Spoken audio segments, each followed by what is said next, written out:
Good evening. I'd like to open the 9th meeting of fiscal year 2020 of the Milton Planning Board. I am Cheryl Tagayas, the chair. Denny Swinson, secretary. William Clark, Planning Director. Allison Quinn, assistant town planner. April Anderson, member. Kathleen O'Donnell, member. All right. Our next meeting, we have 3 weeks until our next meeting, November 14th. I'll be enjoying my vacation in the meantime. Do we have our next, we need to schedule our meeting for, in place of the week of Thanksgiving. So can we do that And tonight? I just want to let you know I can't be here on the 14th. I can possibly call in, but I'm on a project in LA that week. Okay.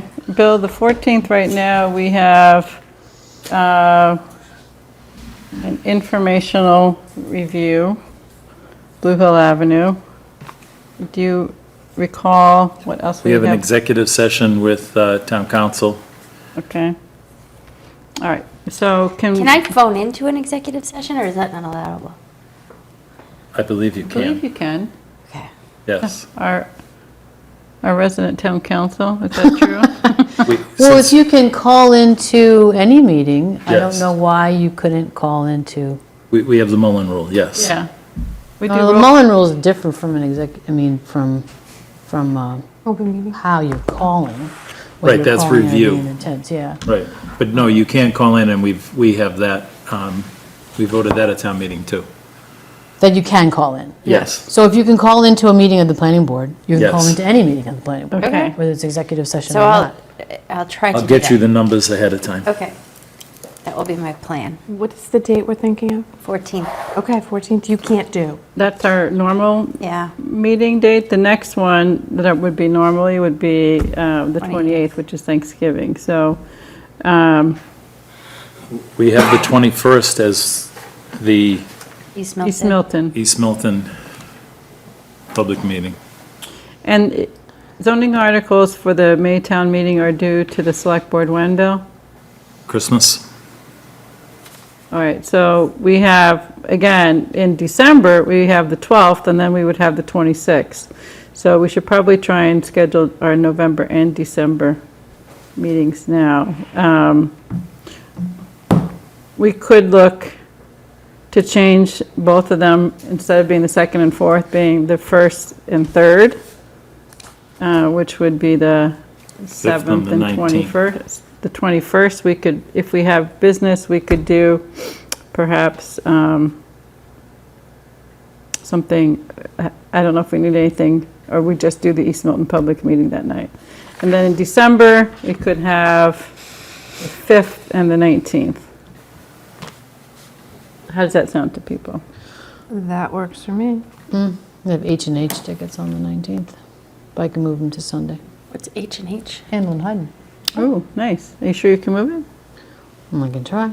All right, so do we want to tentatively say that instead of November 14th, we will do November 7th? Yes. And then we will do the 21st, Yes, and then December 5th, yes, and December 19th. yes. So that will give us 4 meetings to finish out the calendar year. And then we'll need to look at January later. Okay, So what was that? What were the next? so November 7th and 21st, Yeah, December 5th and 19th. got that. Okay, thanks. So Ned, since you are the one that we had on the 14th, will you be ready for the 7th, or do you prefer the 21st? I can't make the 7th. I have Okay, an event in Boston that I'm going to. okay. So with the 21st? 21st would work. Okay, So the 14th is off then? that's my suggestion. Oh, okay, good. Yeah. Oh, that's great. Thank you. Yeah. So we'll do that. Blue Hill Ave, review of the site plan on the 21st. Do we know what day in January is the town meeting? 20th. Oh, good. I have a vacation. Oh, wait, no, No, it that's can't be Martin the Luther King 20th. Day. It Okay. can't be the 20th, that's Martin 13th. Luther It's the King. Yeah, 13th. 13th, that's what I 13th. have to. Okay. That first week of January 1st that week, I'm On vacation. All right, and are you on the vacation? We would normally be the 9th 9th and the 23rd. That's good. Those work. Okay, so let's say that we will keep those. Okay.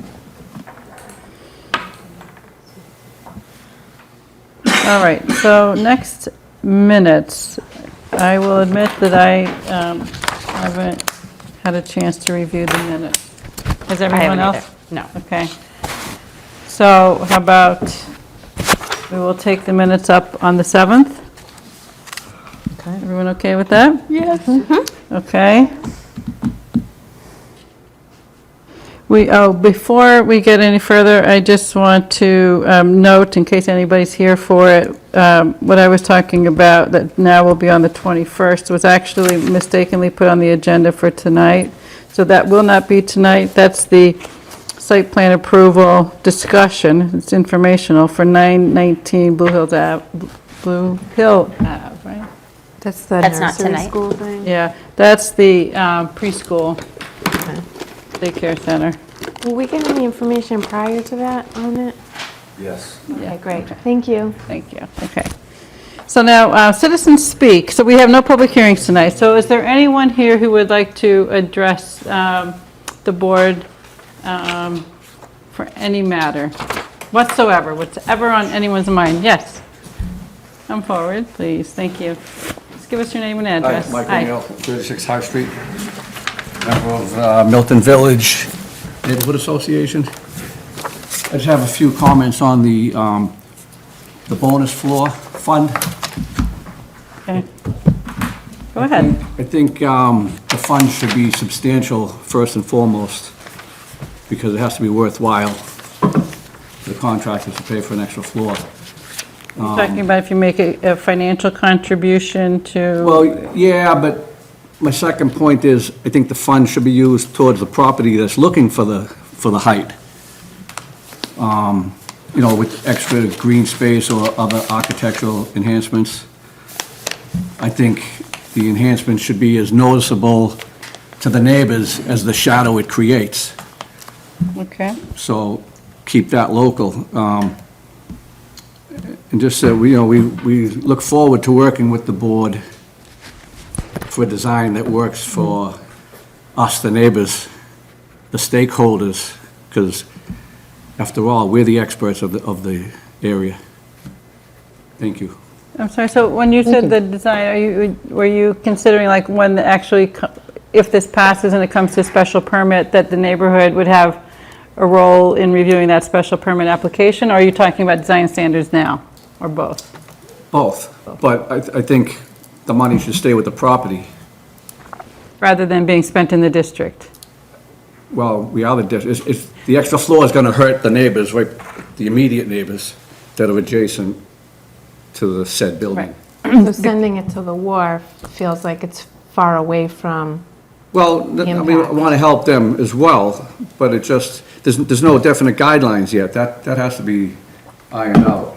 Yeah, it definitely, the way it's written now, it has to be within the district, but it doesn't say that it has to be on the property per se. But the understanding is that there would have to be improvements separate from a bonus on the property itself, right? So that they're going to have to make sure, so that, let's say it's a property that didn't get a bonus, they still are going to have to make sure that improvements on their property are accommodating of what the impacts would be on their neighbors, regardless of bonus or not. But we can look at that language more Yeah, I just think specifically. that Yeah, we need to know what Yeah, it is sure. before okay, anyone's throwing into a kitty. okay. Thank you. All right, thank you.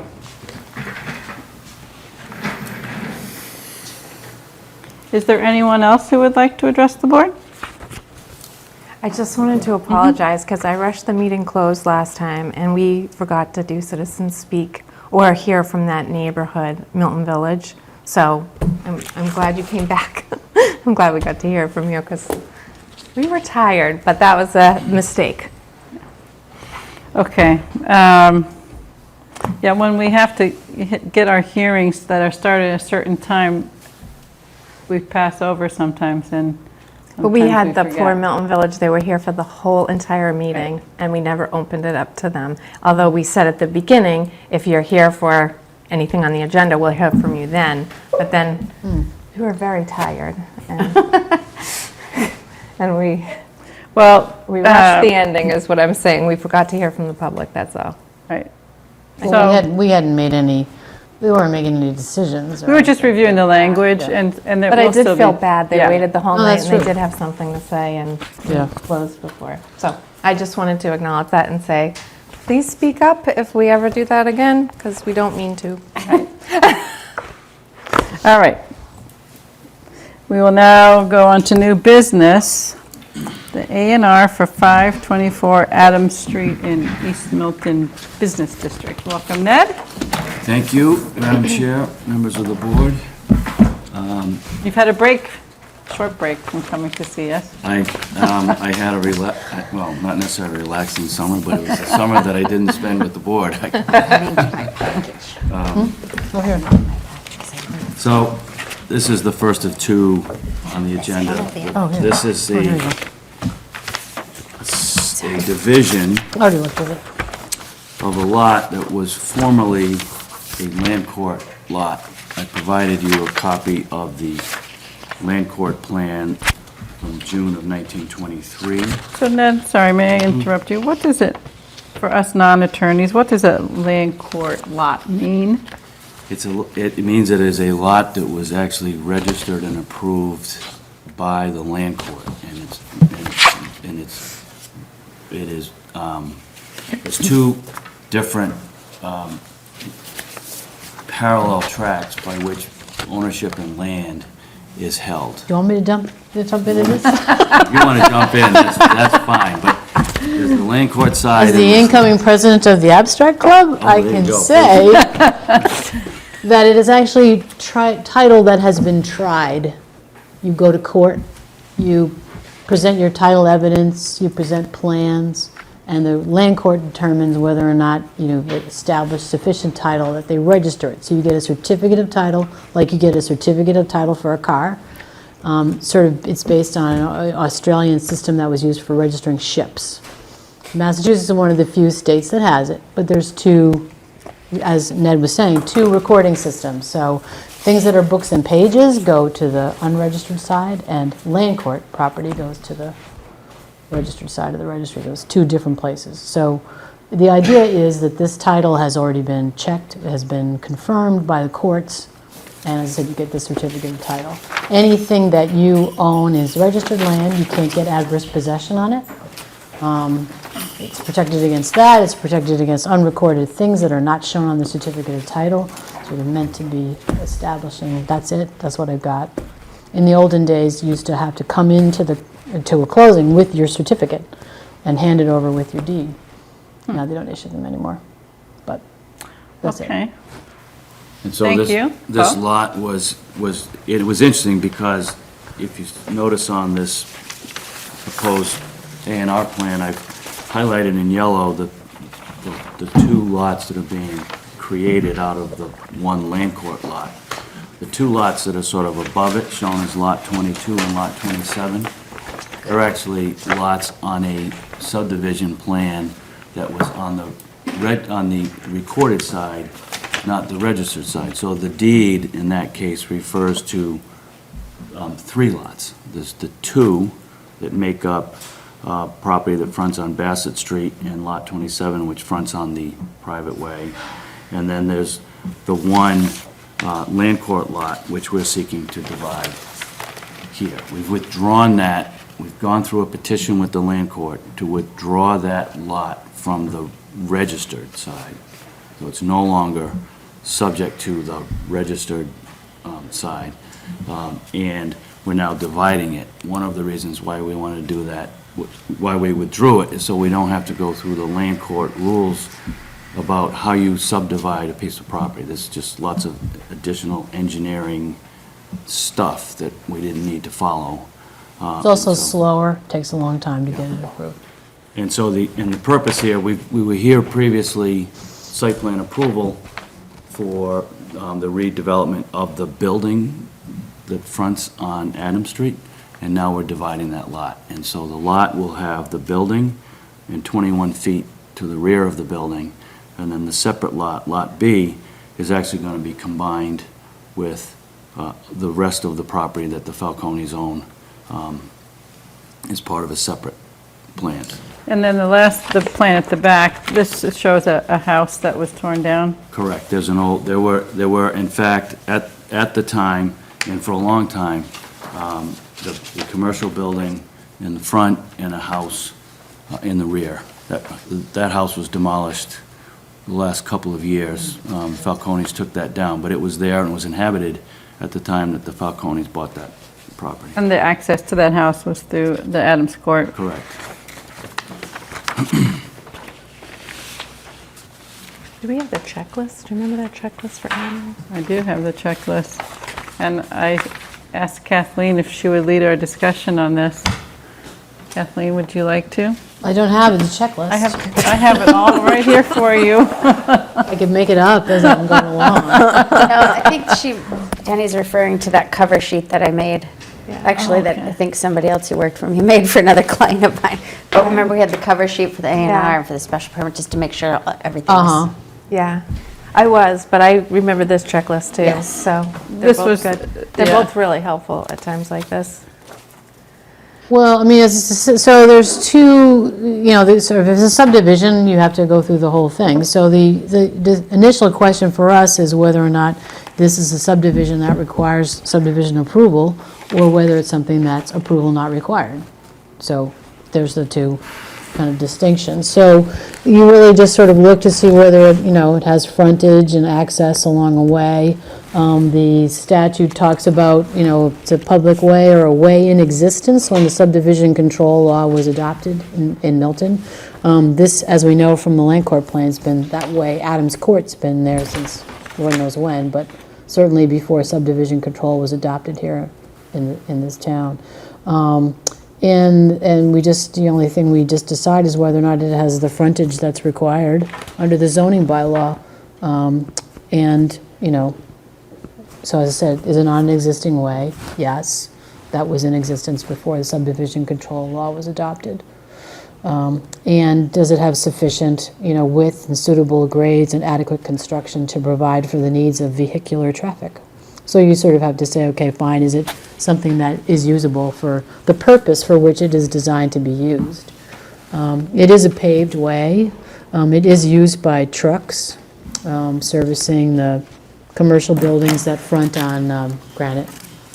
And frontage, while frontage is not a requirement in the commercial, or in the business district, rather, I did look in the A&R handbook and in the subdivision regulation, and it said absent a local bylaw establishing frontage 20 feet a minimum, and this has more than 20 feet per this plan. It has 68.82 feet. So the lot in and of itself is a small lot. And I understand from Mr. Corcoran that it's going to be combined with adjacent property. Right. There have been times when we've, in a situation like that, we've asked on the plan to be noted that in and of itself it's not a buildable lot. I don't know if that's something we feel like we need to do here, but. Well, it's going to be joined with the larger. I mean, there's no, I don't know statutorily whether there's a minimum lot size, but there's no minimum lot size in the business zone.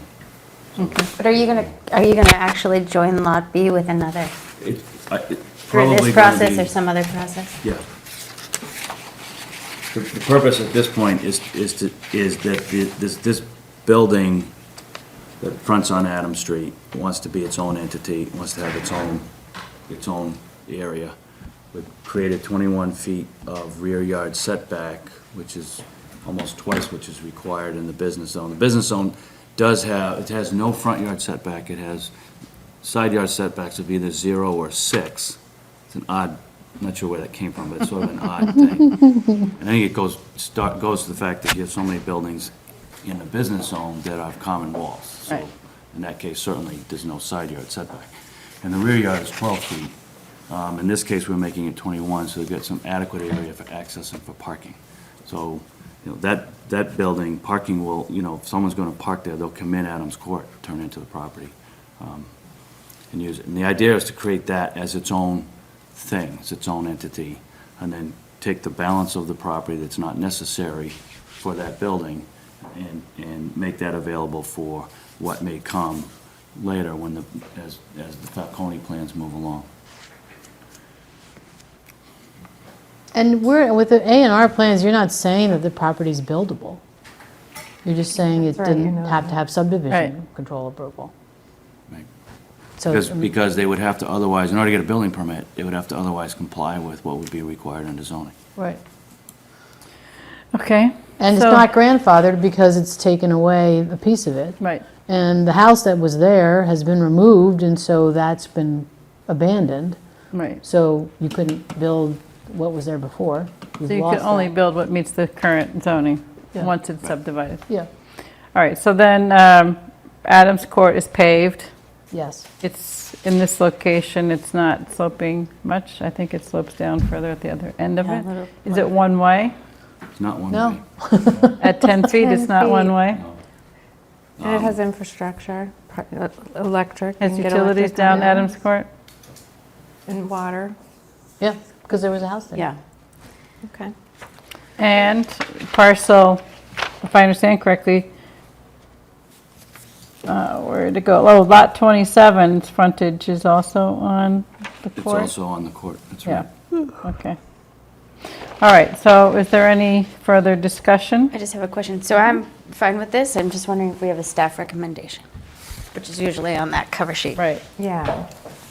This meets all of the requirements that we have on our checklist, which is name of the owners, the applicants, the date, the arrow, the locus map, the zoning districts are there, the deed references are there, the signature block, location of all the existing structures on the affected lots, the direct abutters are noticed, delineation in area in square feet is there. There is a notation about wetlands has been made, or there is no determination of wetlands. There's also another notation about the planning board endorsement does not reflect compliance with the applicable zoning requirements. So that's a you recommend. Yes. Okay. Thank you. And it says that already.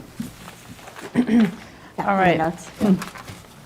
so would anyone like to make a motion? I would move to, sorry, you have to close the public hearing? So there is No no public public hearing. No public hearing, all right, yeah. I was just hinting that you should go ahead with the motion. I don't know, I thought you were doing it like Since you've settled Cheryl it or into the something motion, like. the motion giving role. I know. It used to be Brian first, so Oh, this is well, so, perfect. yeah, so I'm sitting in Brian's former chair. So I would move to authorize to approve the plan as A&R submitted by the applicant, Falcone Properties Falcone. LLC. LLC, and to authorize the plan to be endorsed by the town planner. Okay. Second. Second. Any other discussion, or any further discussion? All those in favor? Aye. Aye. All right, Okay. thank you. Now, we will move to 444 Truman Highway / 30 Beacon Street A&R application. And Mr. Corcoran. He's been saving them up. Didn't have to move very far. No, So this is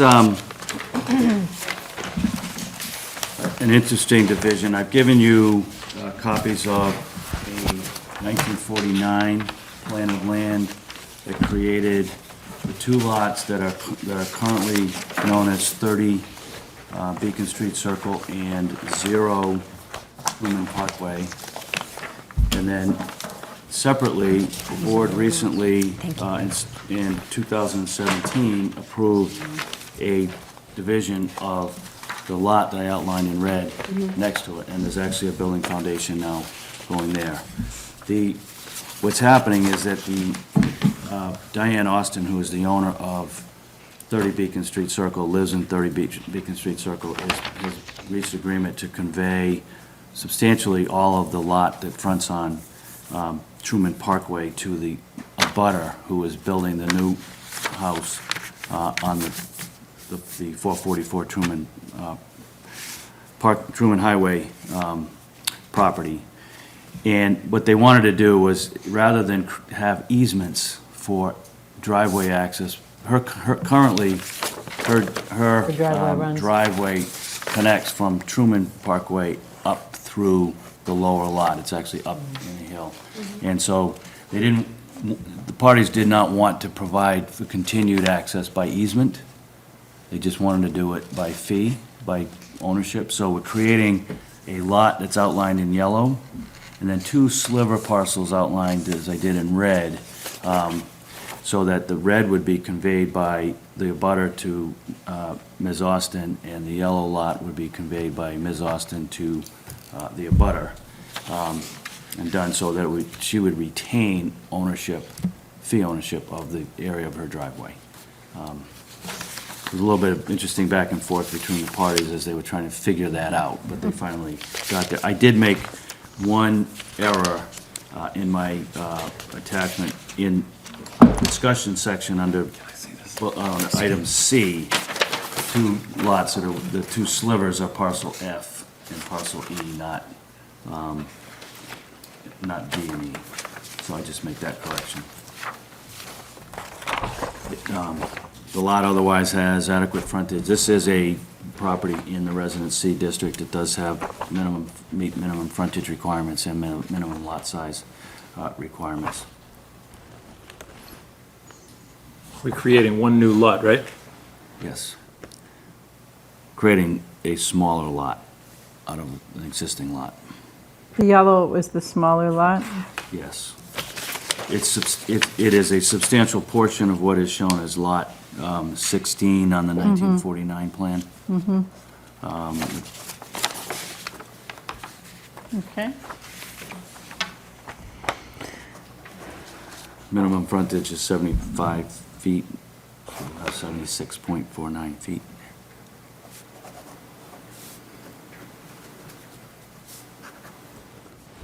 All right. Any questions?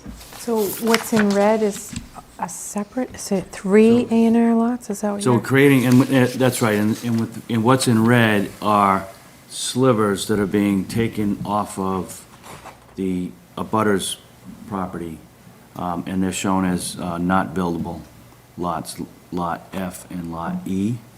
One is 499 square feet, and the other is 558 square feet. They're 2 long slivers. They're going to be conveyed, as part of the conveyance, they'll be conveyed to Ms. Austin. For utility? For driveway Or and driveway. for other setback, And there's an existing driveway there now? yes. Yeah. Then- Did you give me that? What do you think? Did you just give me that? You got through a checklist. That's what you gave me, right? Oh, that's good. No, you get a new lot. The yellow one is a new There's lot. frontage. Oh, the road, how old's the road? That's a new lot. Well, these are both public roads, right? Yep, Truman So Parkways, this infrastructure there. this is one of those where it's trying to clean up some access, is the way I see it, as we've had that on others. Yeah, I would want Recently, ownership right? of my own Yeah. driveway, too. Yeah, Yeah, it saved a lot of arguments. Right. I'll do that point later. yeah. Not gonna All stop. right, well, if there are no, The Further- staff recommendation? yeah, with this, yes, Bill? There is a 20-foot municipal easement going through there for the utilities. So it is recorded on all 4 parcels. So it does meet all of the required standards. The lot is 7,500 minimum, so it is good to go. It is on 2 different roads. Both have frontage. all four have frontage on two different roads. Now you're Right. confusing me. How do they all four have frontage? on They two have different- frontage, each one, we already did the one on 444 several months ago, a year Yeah. ago. Yeah. And all this one is doing is mirroring, number 30 Beacon Street Circle is mirroring that same division that took place before. Okay. The proposed Lot A is the only new lot, so you have an application plus a new lot. The existing dwelling at 30 and the new proposed lot. It's not, no, it's not, it is not a new lot. It is already an existing lot. If you look at Right. if you look at the 1949 plan, the lot that is a separate lot. This wasn't This is a built separate on. lot. It's just gonna be built on, and all they're doing is carving out a sliver for a driveway. It's not creating a new lot. It's lot 16, so that Lot was 16, right. that's Yeah. right, it's Yeah. lot 16. So reducing the size of lot 16 to reflect the driveway.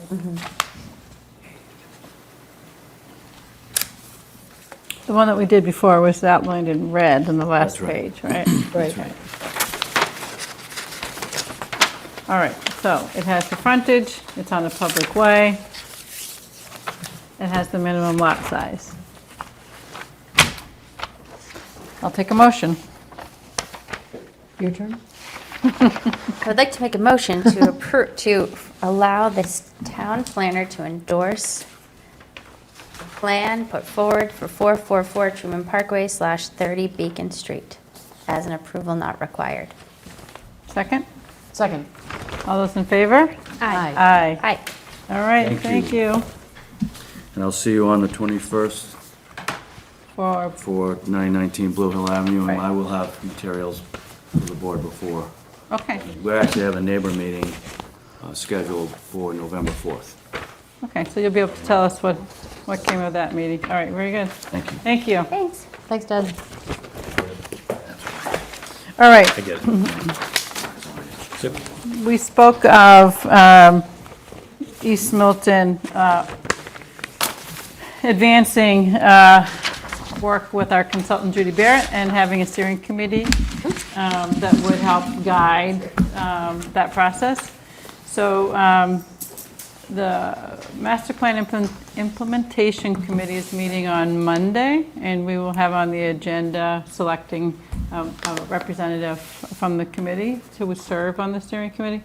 And then Bill reached out to the chamber and to the I reached out to neighborhood the chamber association. and to the neighborhood association. And did you reach out to the select board as well? Yeah, I did. Okay. And the neighborhood association appointed Andrew Damati as their rep. D'Amato. The chamber sent out an email this afternoon. Kimberly Hart is the new president of the chamber. She was excited about it. She sent out a request, and I'll have something beginning of the week. And- I talked to a couple of the selectmen already, so they will choose their person. They meet on the 23rd. Master plan is going to pick their person Monday night, and the planning board. So did we discuss who our representative was going to be? at our Rich last said he meeting? wanted to be. Yeah, he didn't was. Rich wants to be, Yeah. right? So do we all agree with Rich Absolutely. being our representative? Yeah, yes. Okay. And Kathleen, you're another East Milton resident, you're Yeah. good with Rich? Okay. Yeah, yeah, and I'll, She's it like, "No." doesn't mean like I can't go along Right, anyway, right. but, yeah, no, All right. he wanted, So, absolutely. all right, that's, but then Bill, the 23rd, I guess, as far as the first meeting that Judy Barrett would have in terms of getting things started. She was Yeah. available on the 21st, and we just scheduled the planning board then. Oh, I thought We already had it. No, we're Yeah. using the 21st Yeah. for that For meeting. her. That's Yeah. what I Yeah, was that's not a assuming, too. separate, Yeah. we only said if we needed to, maybe we'd We meet could for a add half something, hour or yeah. something, but Yeah, I if get it. not, we won't. But I definitely don't think we should defer the meeting. No, no, no, No, we're no. keeping the 21st. Okay, good. valid. Okay. Just the question was whether there should be, try to be a meeting of the steering committee before the 21st. That's what I was Yes. getting at. So the That is- select board won't have their person yet, but we'll get the Next others. week. Next week. Oh, October next week. I thought, sorry, okay. I'm getting confused. I was too. Wrong month. Wrong month. See, I'm already in Paris, more line, time. right? It's in a different time zone. I'm for Paris. And I know how that works. All right, excellent. You're not So, supposed to be tired yet. No jet so lag. let's see if we can't get a meeting, at least tentative, since schedules can be tough. I'm waiting for Judy to give me that date. Okay, all right. And then, as far as getting publicity out about that meeting, we want to make sure that we get a lot of people, build awareness of it, right? We have the Milton Times here tonight, so maybe we can make a request. And then, Bill, I think what we've done, and Allison, maybe you can help Bill out here with getting the word out to Neighborhood Association Chamber. Hopefully they'll do it themselves. But what we've had done in the past, and I think Lauren had collected people's email addresses. If they were interested in certain initiatives that we were doing, we would make sure that they would get an email. So I think what we should do is make sure that we get that going for East Milton Square. I know we had for Milton Village. Bill, you're looking at me, quiz. No, I'm trying to remember where she put those, I know those aren't in my email, but I'm sure she could I'll find them. find, she'll let you know where they are, I'm sure. Yep. And I could get you the neighborhood association emails, because that's public. Yeah. And then, I mean, just the chair, the board, not town. not everybody, because they have like hundreds, I think. The town does email blast too? we usually make sure we put ask it on there. them to post on the town website, and then they usually put it on Facebook as well. Right. And- Do these and- direct what's emails now that- if you register. Yeah, Okay. well, what's the one that, the Milton- Milton neighborhood is, Milton Scene, Milton Scene Yeah. should have it. and they usually will post something too. Is that a Facebook page or is that? Yeah. Yeah. It's both web and Facebook. Yeah. Okay, so those are our usual, in addition to the time, so, okay. Sure thing. All right.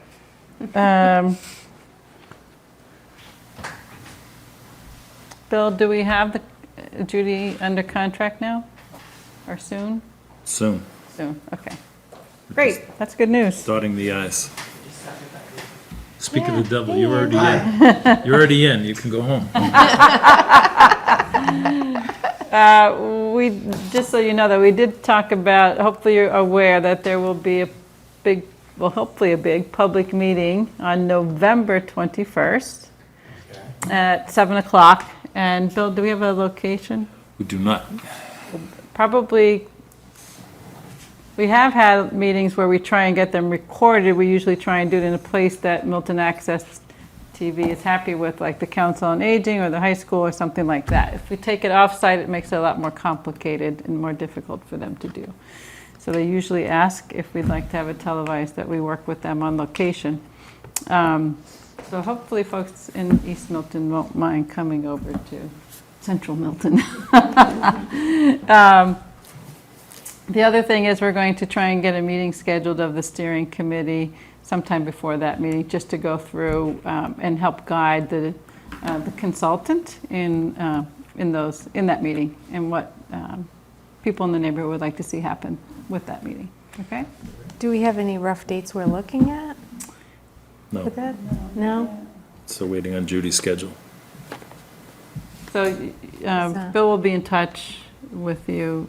You'll be joined by a member of the Master Plan Implementation Committee to be selected on Monday, Rich Beeler from the Planning Board, a member of the Select Board. Somebody from the And then- Chamber of Commerce. Right. So that'll be the.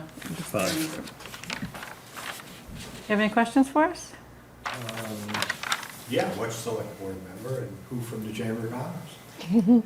We don't know yet. Okay. we hope to know next week on all of the representatives. All right, so I'm Okay. the only confirmed member here. And You Rich. are it. And Rich, And Rich, yeah. Yeah, I just found out I was selected Kimberly this Hart morning. too? Is that- And then if you'd like to get She's the a president of the copy of chamber, the and she's gonna ULI solicit Technical Assistant gotcha. Panel report, Yeah. you can get that through Bill. And what you'll see Isn't it some on our recom- website? It should be on the website. It is on the website. What you'll focus on initially is the public outreach component of it. Other parts of the recommendations, we're not focused on yet, but we want to make sure we build consensus first before deciding what we'll be doing after that. So if you want to look at their analysis and then look at that in particular. And don't get overly concerned about some of the other recommendations that come later, because that'll take some discussion, like, for example, if we expand the district, right, things like that.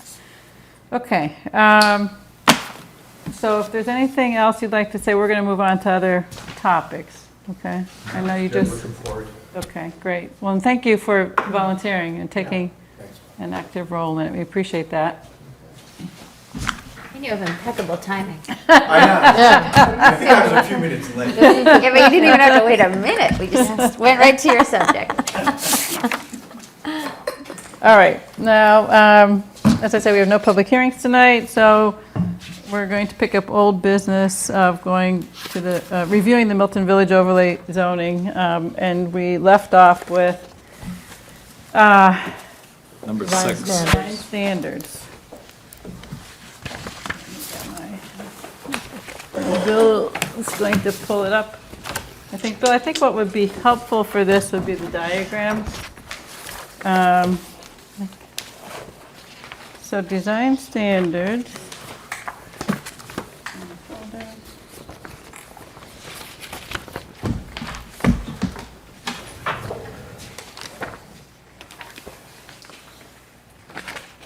So, I just to you guys to give you my new address. So if there's packets, just make So sure. while he's pulling that up, one of the things that the Master Plan Implementation Committee discussed was that the district is historic, and it has a lot of differences in scale and in construction type and style, topography. So trying to come up with some standards that allow flexibility in how developers might approach the site, or how property owners who own it right now might modify what they do, just in terms of the uses. So there's some general language to start it off. There's a sentence that's highlighted here, and it says one of the things about standards is it's not a guideline, it's a requirement.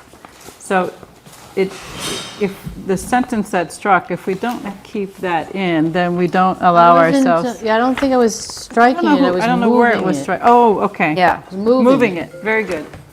So if we, New okay, because that sentence, just so we understand it, and thanks for pointing that out, Kathleen. The planning board has the discretion to accept design It's the end, I think. exceptions for I any just design moved standard. it to Yeah. put it Bottom of the to paragraph. That's bottom, fine, so that sorry. it was after all the stuff, you All could the then stuff. say, Yep, that at makes the sense. end, here we have all of our stuff, and then we're saving our right to add Okay. more things, Okay, so I Yeah. just moved it, I Okay. didn't cut it. because this gives us some flexibility when we're reviewing an application. So let's go ahead. The first one is the position of the building on the site, providing for horizontal setback buffers. So What does that mean? So that's where, I'm waiting for that diagram to come up, Bill. If we try to, and it may be something where we need Looking at something different than, it's the three-dimensional. she wants. These. Yep. They're about, I don't know, halfway or so to that presentation. I think there's got.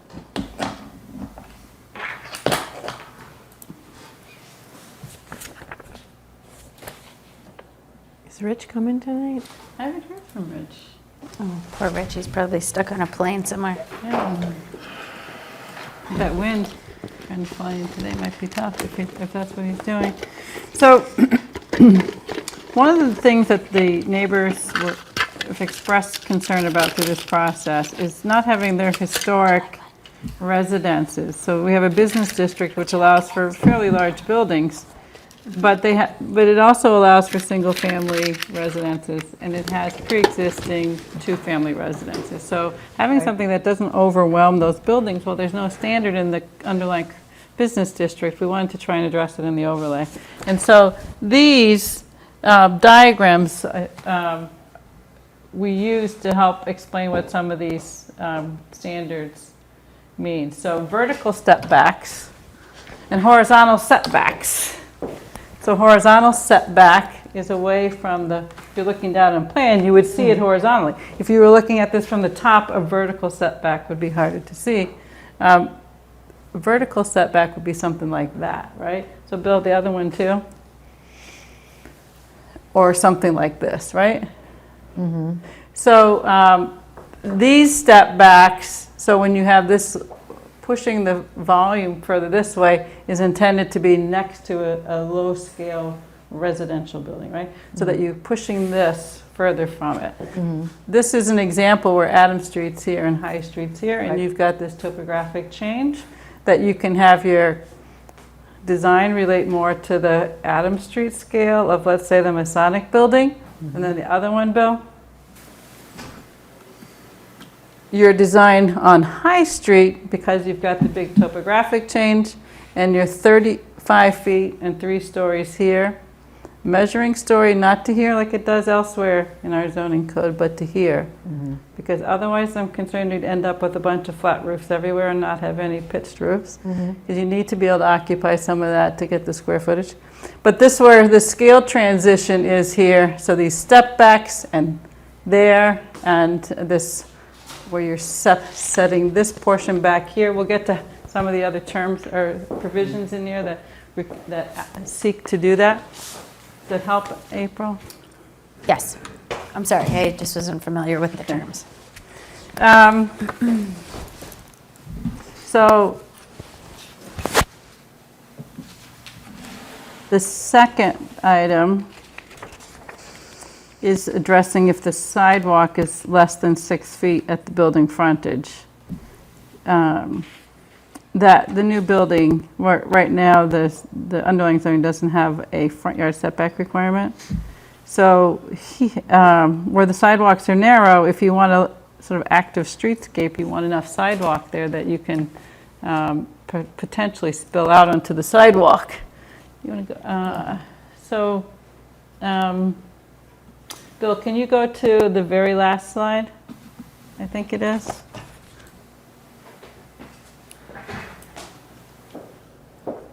So here. So like here, where you can have portions of this, that the building can start to spill out in use and still have where you can get passage by and you can still have street trees and light posts. So if it's only 6 feet, it's pretty tough to do anything.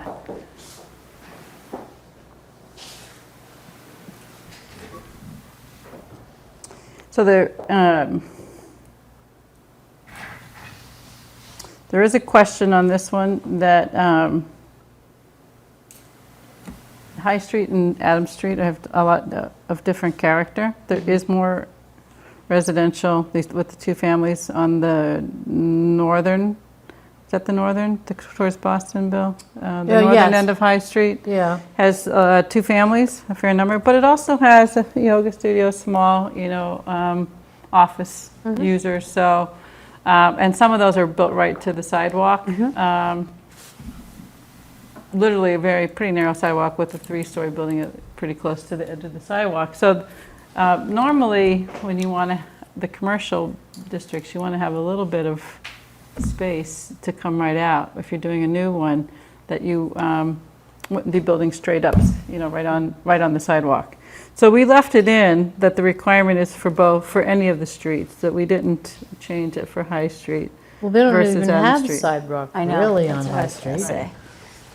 On the west side of High Street, there aren't any, Right, hardly any sidewalk at all. Right. I don't So think there what's is. on the west side of High Street, that one office building, that brick one? there's a, What there's else? office buildings. So if you, let's see, Parking lot? you want to go to the There's- This is like aerial or medical just That's, office. that's Hands dental dentist, sort yeah. of thing. Down here, there's like some therapy offices. Yeah, but there's a new condo that went back in here, in It's a where mix in that there. place went.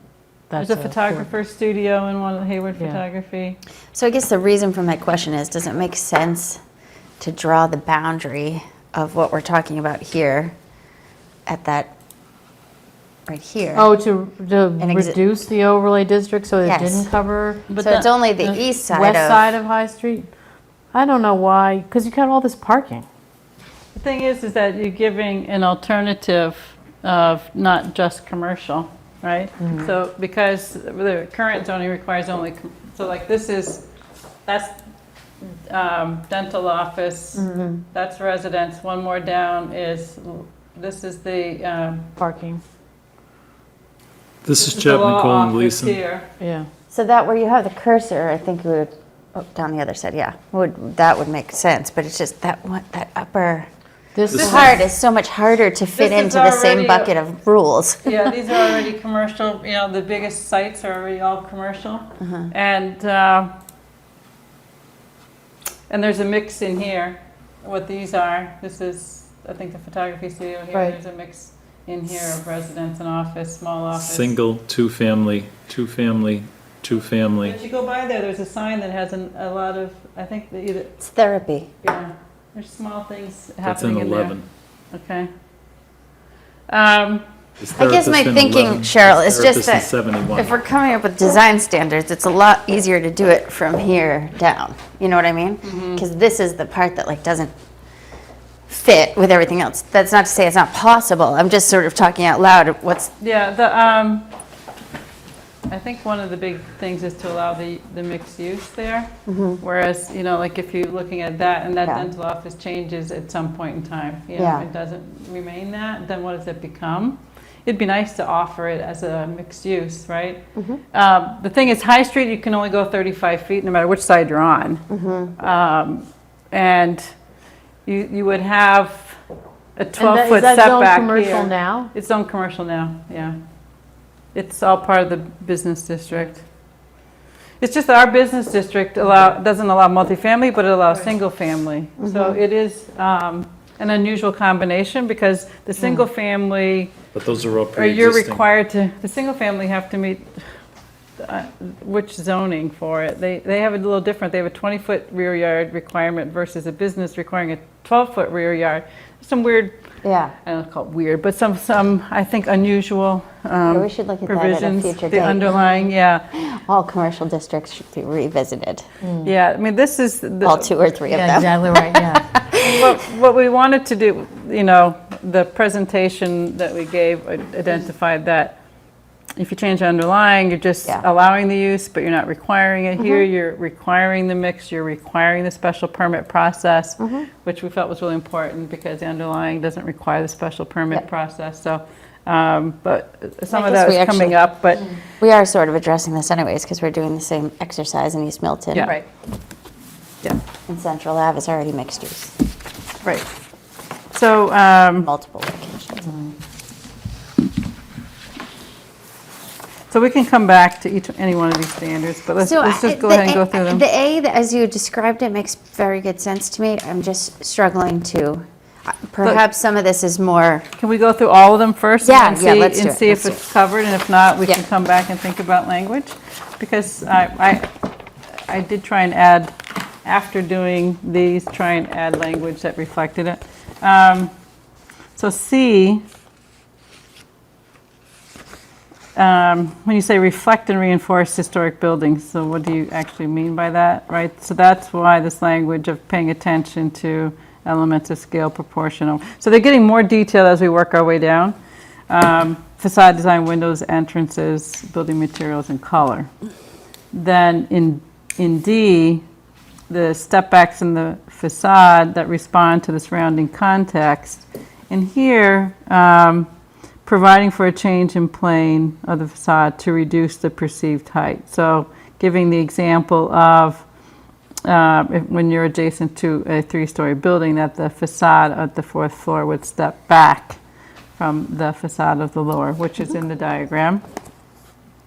And then E, buildings more than 40 feet wide should be broken down into a series of smaller elements to evoke the rhythm of historic shop fronts and mixed-use town centers, and add visual character and maintain the pedestrian scale of the streetscape, and then adding that no uninterrupted length of any facade shall be permitted to exceed 20 horizontal feet. Excuse me. Bless you. Without incorporating one of the following elements, and this is back to the horizontal setbacks or the vertical step backs, architectural projections, recesses or arcades, and then color change, material change, and texture change. So that's like the breaking the massing down, then breaking the materials down. These diagrams, I think, help explain that. And then F is having transparent glass at the ground level on the frontage oriented to Adams Street, and that has a lot to do with your retail visibility, display windows, etc. Higher proportion of transparent glass in relation to what? Ground level frontage, you mean, No, I mean, if you have a higher proportion of transparent glass, higher proportion, higher to comparing it to what? yeah. Well, it's not explicit, I suppose, right? I don't know, just trying, I mean, if it's higher, I mean, it's a higher as opposed to, I I mean, think when we did the special permit for 131 Elliott, we gave a percentage of glass that had to be transparent at the first floor. And that, again, has to do with, you don't want a commercial district that, we've probably all been to these places where it's all closed up, and Oh, it's yeah. not visible to the street. And well, it's like that when does- we did Lafayette, when Lafayette Place was first done downtown Boston. Exactly. The idea, it was a fortress because it was next to the combat zone, so it didn't have any, Well, even some of the Openings. buildings that are here now don't have a lot of Yeah. transparency. The one that does, one that does anyway, is the Masonic Building, which has the hardware store and the salon and the real estate office. And That the has a lot yeah. higher degree of transparency on the first floor than it does on the upper floors. So you can either say higher degree than the upper floors or give a percentage here, I guess, to address your concern. I'm just Kathleen. trying to say that I don't understand what you're comparing it to, so. But if you think people can understand that when they read it, okay, you can read it. We can come back to that. I'll make a note, okay? All right, Kathleen, move on? Okay. G, so again, kind of thinking about and looking at the historic buildings, windows are generally taller than they are wide, so that's a proportion. And this is something where more contemporary buildings that gets, oftentimes it's not that way, and it's obvious then that they don't fit in. So, so this would be applying that to not only the storefront and how it's broken down, but the windows up above, and then the use of mullions. I'm sorry, word check mullions.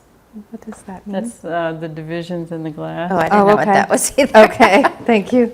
Some people have called it muntins and mullions, right? Thank you. But mostly use it mullions. Sounds British, doesn't it? Well, in days of old, it was because of glass size. Today, we can do huge panes of glass. Oh, right. But it's They have to more do about getting the granular quality that you get from that broken down glass and scale. If we were downtown Boston, you wouldn't be using mullions most likely, except for a very large scale. But in any case, next, H, recessed doorways are preferred. So again, that's kind of a historic, particularly storefront, where you aren't going to have your door can't open to the sidewalk and knock somebody over when they're walking by the building, number one, but it also breaks down the scale and character as you're walking down the sidewalk. Awnings could be an alternative depending upon the design. And then I, surrounding the windows with appropriate detail. Again, that's a common historic treatment. J, giving all sides of the building equal architectural attention. And then noting that where windows are not possible, either due to the use inside or the fact that they're on a property line and have fire code issues, that there needs to be some articulation of those walls.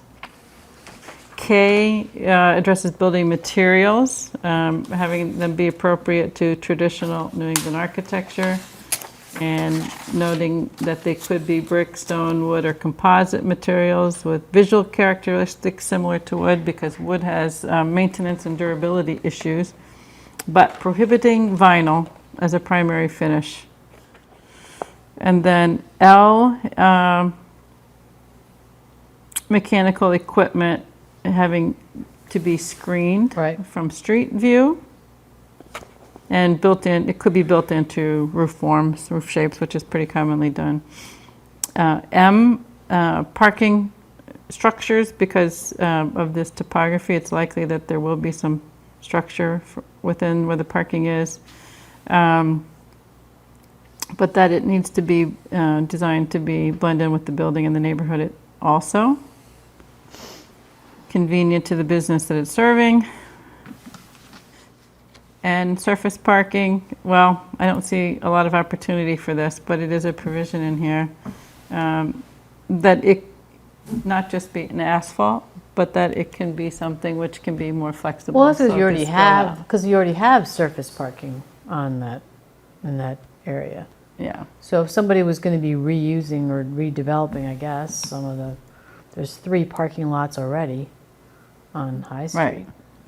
So the idea here is that rather than have everything be asphalt in the future, that it be some kind of a paver system or some kind of a permeable paver, or even the kind that can have landscape grow within it. Well, I think So we that definitely add want to visual have the entrance. permeable pavers Yeah. because of the stormwater issues and, because of the potential for Right. runoff, because you have that topographic drop.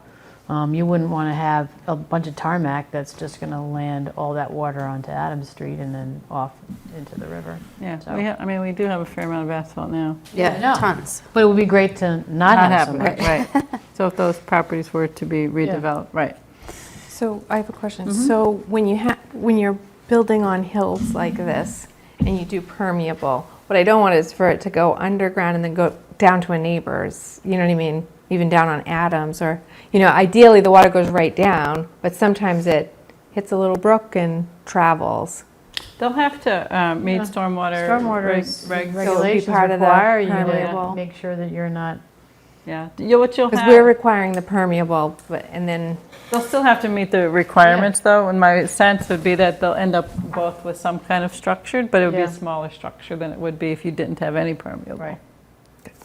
Yeah, that's what, I don't think you would be able to get away with not having any Yeah. piped. They're still going to have Or to structured. address it. You can't, Right. just because it's permeable, you don't get a waiver from the stormwater regulations, which say Right. that you can dump you have to keep the water on your property. Okay. It just changes the way, potentially, you don't have to build as much drainage, because you've got. And it's not as fast, it doesn't Yeah. move as fast Yeah. off of that surface, as it does like on asphalt. Yeah, I mean, this is just running right off. Right. now. so sometimes you put in a driveway and they put in a little drain in the driveway. This would Yeah. be something similar, but it would be You'd what have to have, still have happens it. with You pavers. you would Okay. still have that, but it would just Okay. be that the surface itself would be different. right. Okay.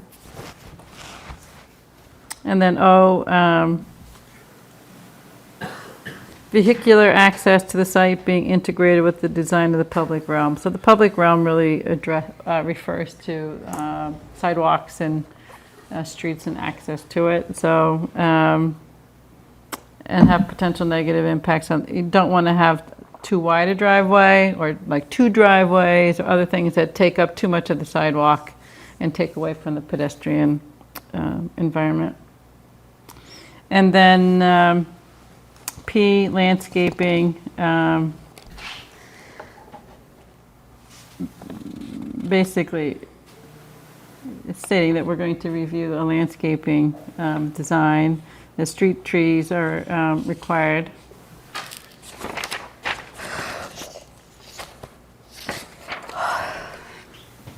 And if it's difficult and limited space to do much landscaping, then have window boxes, trellises, green walls, or other compact landscape features. I think you can see that, like in some really desirable and places that people find attractive, there might be flower boxes, there might be flowers hanging from their street lamps and things like that.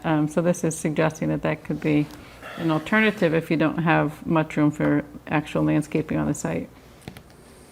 And then lighting.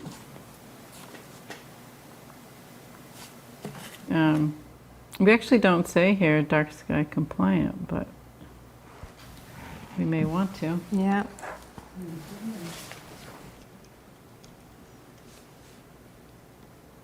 And then we want to be sensitive too. Remember what we learned about the shields, because Right. we might not want the light to flow up. We might want to have height limits on the poles here to have less impact on bedroom windows and things. So maybe we should have something about the lowest mounting height. Because, if you have, let's say, those parking lots, the higher your pole, the less poles you need because their throw is greater. But meanwhile, that's not necessarily beneficial for the neighboring dense properties. neighborhood, yeah. Yeah. And then like what we just learned at the Pulte site with the lights that go out, like just in a big Oh, the ball. globes. We'd probably want to shield them so it's pointing down toward the roadways and sidewalks, but not into the windows. You know? We just replaced all the lights down in Central Ave Business District, Milton Village. We did one with the PWED grant, one with a On Elliott MassWorks Street grant. too, right? What kind of lights did you use? They're that They're historic. historic, yeah, but they're They're pretty black tall. historic. Black historic? They're Oh, very They have- tall, but they they're have pretty. caps on them, Oh, they do? yeah. They They're- have caps because they're LED and the LED is shining from the top down. Yeah, they're not excessive in the light I'll have to that take they a look. throw off. But they are effective. I was at Steel and Rye 2 nights ago and I was admiring them. And then are signs being integrated with the building design and consistently at the top of the ground floor and coordinated amongst multiple tenants. But again, the signage process, it doesn't change, that the signage, the typical business district signage process would continue. So those are the design guidelines. Design standards. We did put a provision here, the one that Kathleen moved, about being able to grant exceptions, but also, in addition to these standards, that the board from time to time may adopt regulations establishing additional design guidelines, so that if we find that we want to enhance these as guidelines, that we could do that. And the guidelines are just guidance. Yeah, but it Right. would give us the opportunity to kind of flush out some of the, the lighting fixtures shall be appropriate to the architecture. We might decide that should be wrought iron or who knows. And we could Well, you put that might in the- find as things change, as time goes on. Right. That you want to adjust, as things come forward, you might want to update them. or Right. You realize. you got a Technology huge home. changes or, right, yeah. Or there's one big project that kind of changes the dynamic and we want to make sure, yeah. And the guidelines are easier for us to change because they're just our own vote. Right. So these are standards, so this Right. is zoning. Guidelines would be, as you said. So the something- zoning would be the law, essentially, that requires town meeting approval, and the guidelines would just be the guidance on what else we're looking for, to help Right. people, applicants, understand how to provide a fully informed application Exactly, with what we're looking for. right. So something like these are not, these would be like in the guidelines, right? Because this would help explain the standard, Right. right? Yeah. But this isn't exactly the way someone could interpret it. You know, they might meet the standards by, coming up with a different design. This is just representative. So, but the guidelines might show what the window proportions look like. Or we might call out different materials that they should use. Exactly, it might be photographs of materials, it can enhance what we have in here, just to give people an idea. So I love that model because I feel like it gives applicants the opportunity to give us what we want, as opposed to submitting based on this, their best guess of what we want, and then us sending them back 6 times. Well, what we really meant was we want this material. What we really meant, we have a couple things that are very specific, no vinyl siding. But there could be other things that we want to see that we're not going to put in zoning, but we would put in guidelines that would help an applicant understand what we want. But my opinion is that people that come before us are trying to give us what they want so they can get in and out. And I think we want to see what we want too. So that's why I really like the model. So one thing about the guidelines, I mean, let's say the zoning passes, it still goes to the Attorney General, right? Yeah. And during that period, we would know there's support for the zoning, and we could work on the guidelines. We could either seek to hire a consultant, to help with the guidelines, or see if staff has capacity to do it. Do some research. And do some research on what other communities have done. But the ones that I've seen are very specific to the districts that they are in. Somebody was FaceTiming me. Mom? This isn't working out. I thought I'd try, but it's not going well. So it takes somebody to come in and really look at your district, right? Because the guidelines for Milton Village would be totally different, I think, in some ways, than the guidelines for East Milton Square. Yeah. You would still have similar things about the storefronts, right? And where your signage is and some of that. But the scale of the buildings could be And the different. materials are different. Well, and that's whole, Materials you can be- don't have the historic context in East No. Milton Right. Village, Yeah. You don't have the That's very topographic strong in- change, you don't in have, s- and how in you s- solve your parking would probably be different too. So even these standards, in some ways, are very geared towards Milton Village, even as standards, right? Because of the telling to how you have to adjust your scale, how you have to adjust the step backs and setbacks. You may not find that you want to handle that the same way in East Milton. Well, I don't think you want to. I mean, the whole idea about overlay districts is that you are designing a proposal that applies to a particular area where you're trying to protect a particular public purpose, like the historic character of that neighborhood. And so you wouldn't necessarily want to have design standards that are blanket all over the place, because then you say, well, then why don't you just change your zoning? Right. So you really only really want them for this location. I mean, there might be some language you'd like somewhere else, but basically you want to have the overlay district address the location that it's proposed for. And some of these standards began with MAPC, but then after MAPC completed its work and we looked at this further, I made some suggested language additions here. And in doing that, I looked at other guidelines and standards from other towns. So some of which, I thought made sense for here.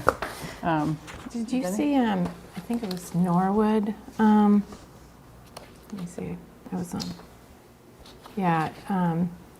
Norwood Center just did some new ones. Guidelines? Yeah, They haven't been accepted yet.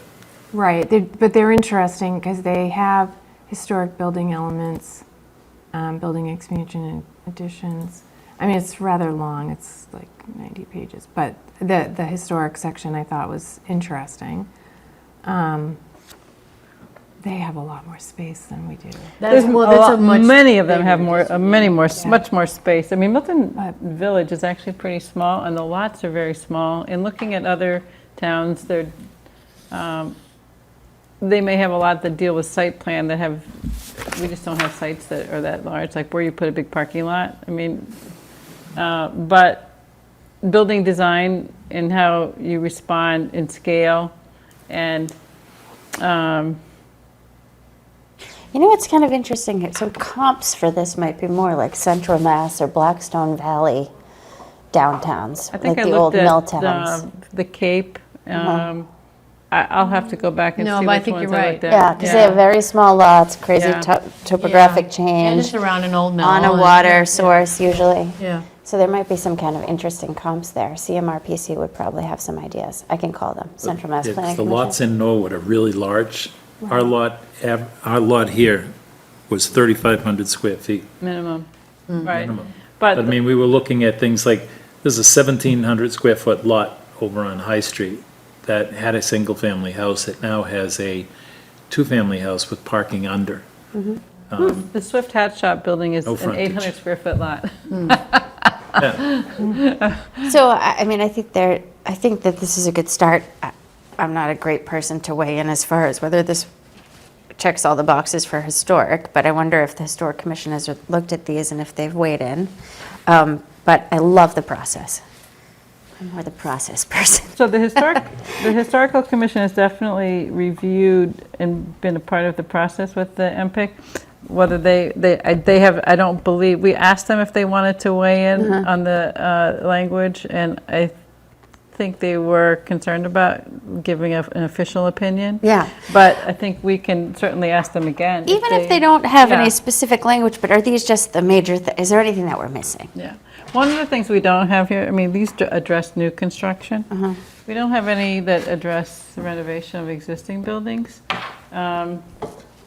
We do, there's some things when we get to historical we can get to here, which talk about the Secretary of the Interior standards. Those are very stringent requirements. Yeah. Let's talk about when we get to it. But So are these assuming that there's a tear down if it's new it construction? could be, like, some of these, like this one right here is the Citizens Kiosk. Yeah, so that would be really the only open lot, right? Well, like, so the others that might have something that's, you would tear down might be 5 Canton, maybe. What's that, the which is funeral the home? funeral Yeah. home. 1953. Sorry, which one? No, that was built in 1953. 1953, right, so that's not historic, and neither is the kiosk. And then there was some thought about the buildings that are next to the kiosk. There is one historic building there, the other But I mean, those two are are, not. other than that kiosk, the only other way to do new construction is with some sort of tear down. The one with the balconies was built in the late 50s. The other one we were thinking of, which is already under the different PUD, is 2 Adams, which is in front of extra Oh, space right, storage. right. That, it really, they open. don't get to build as much under this as they do under the existing PUD, so I doubt they would come to this one, Right. you know? They get to build more under the other one. But those are, yeah, I mean, otherwise, like some of the, like, let's say the law office, that's recently been done. We didn't anticipate that would change. Yeah. But there could be some substantial renovation of some buildings. Verizon building, On Adams. potentially renovation. Yeah, yeah. There's a couple of buildings on Yeah. Adams I could think Yes, of. and then it gives an opportunity, the design standards don't apply to, sorry, Denny, one sec. But the Masonic building, if they wanted to have upper floor residential and keep their first floor commercial, they would be able to do it under this. If they wanted to add windows or something to make that work differently, these standards don't address how they change an existing building. So I guess I'm thinking there's as much an opportunity to do a rehab, probably a greater opportunity to do a rehab, than there is to do New construction. new construction. Well, that So we was- might want to think about the implications of just how these are worded so that we get the same effect, whether it's new construction, because some of them say new buildings. Well, the positioning makes sense, but even like an addition, would that be considered a new building? Well, we can look at this relative to renovations and additions. One of the things is, My comment was Yeah, go related ahead. to that. it is or is not? It is. Okay. I was wondering, because we are talking about protecting some of the historic buildings, like the Mason building, Right. Masonic building.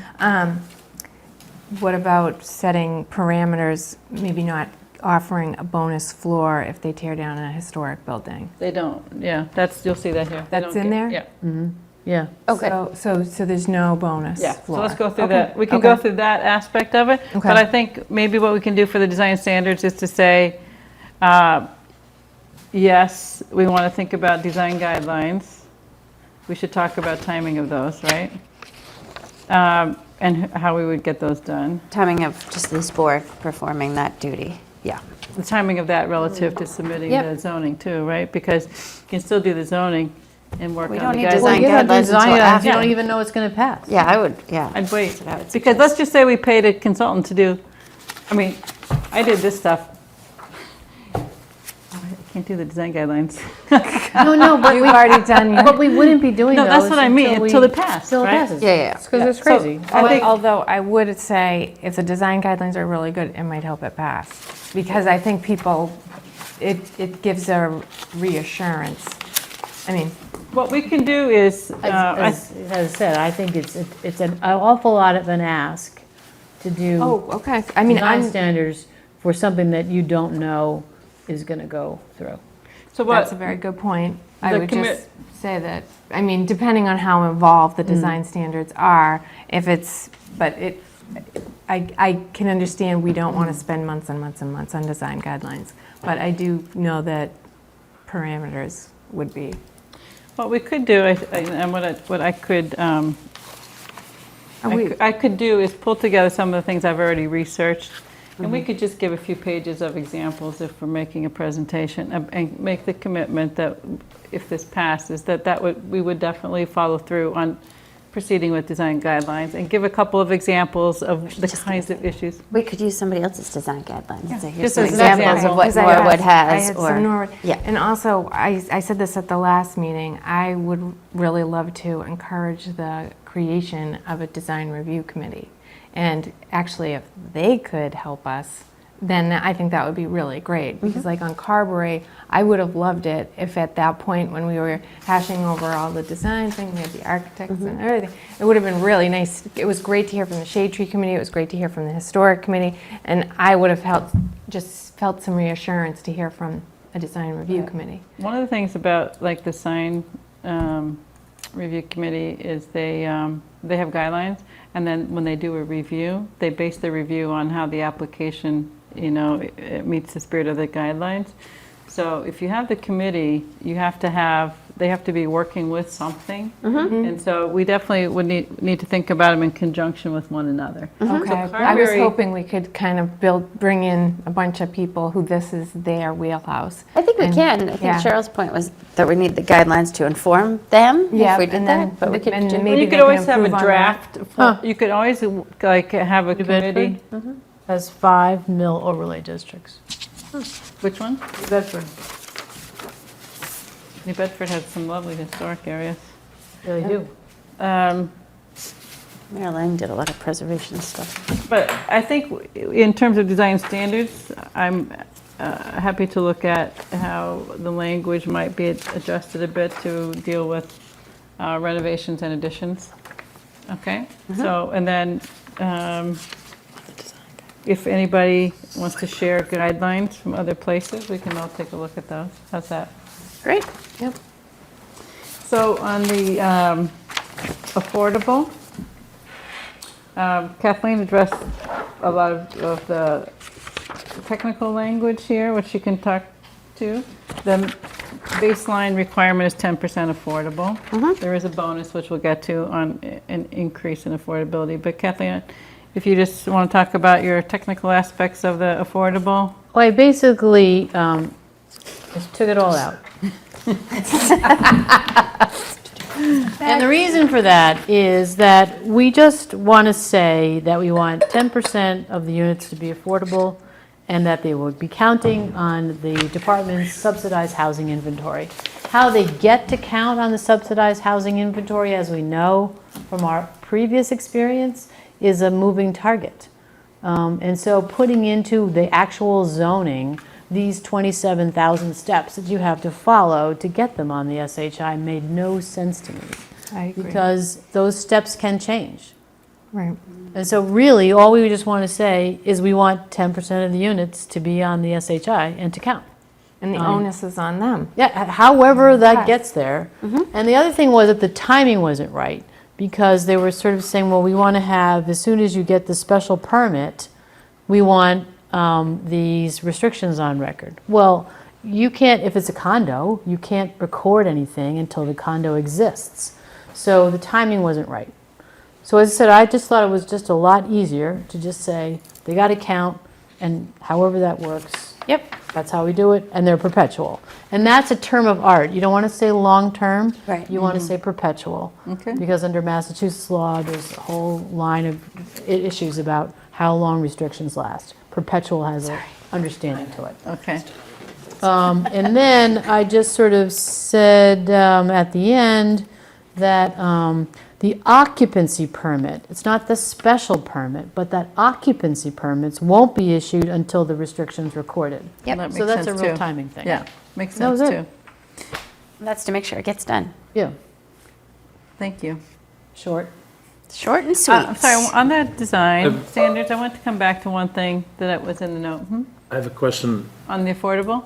right here. Okay. 80% of the area medium determined by HUD, and then you put in DHCD. Oh, so, yeah, sorry, yeah, that's just the wrong spot. Yeah, it should just be HUD. Sorry. Okay. So, I just was having DHCD, we didn't have DHCD defined anywhere. So you want to take out DHCD again? put in HUD. In the second No, spot? no, Dave? it is, the HMI No, is that's determined right. by HUD. It was But we just that wanna one. say- So we want to say in the third line from the bottom, where it says DHCD, subsidized housing inventory, This that one's- will need to say Department of Housing and Yeah. Community Development. Right. And Spell it DHCD in parentheses. Spell it out, right. Yeah. Because we didn't have them defined anywhere else. Okay. I want to just come back to something on design standards, unless there's anything else on the affordable piece here. In thinking that the idea in part for the housing here is to address a lack of variety in the housing type, that these could be smaller units. So for example, like in some of the research that I did, and I presented some at the meeting, was that, for example, Milton Hill House, one of the owners told me they have too many one-bedroom units. And, you know, when you get to the larger units, you're kind of not achieving some of what this is wanting to achieve, which is addressing smaller households.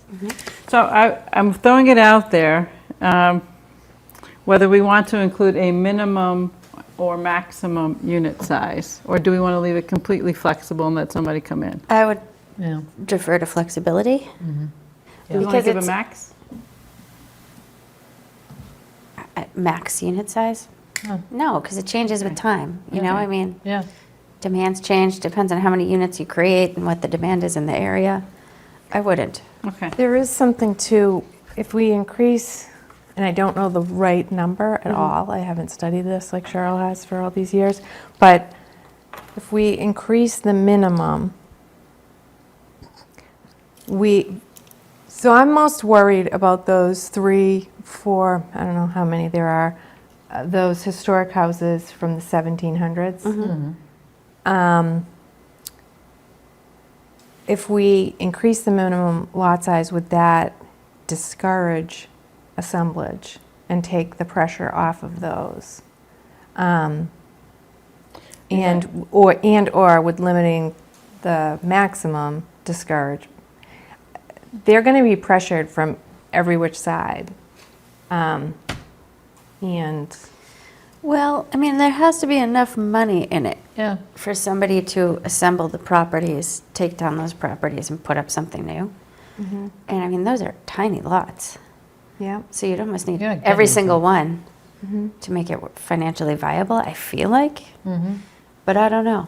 I mean, it's a good they question. came in and they were I was already thinking of saying it more they- for multifamily, your point. I was thinking about unit sizes versus lot sizes in Right. that question. unit But they're sizes. both kind of interesting. Yeah, I mean, the thing is, the smaller, even the lots, like Citizens Kiosk is a small development It lot. is, yeah. So to April's point, to take like something where the houses are, you'd have to have, so 5 Canton is probably, you know. That's even a the- small lot. That's even a small lot, and, you know, one developer following the MPIC presentation volunteered to do a quick financial analysis, and his analysis, I reviewed with him today, I mean, these are like On the edge, I know. on the edge of making sense financially at what we've got here. So taking things, if we make it that the lot size has to be bigger, that we don't allow something like, Swift Hat to get redeveloped or some of these smaller lots to get redeveloped, then if you look at some of them, they're underperforming, and not just financially for their owners, but in vitality for the area, because it's hard to make an investment in them if you can't get much back out of them. Yeah. So it's definitely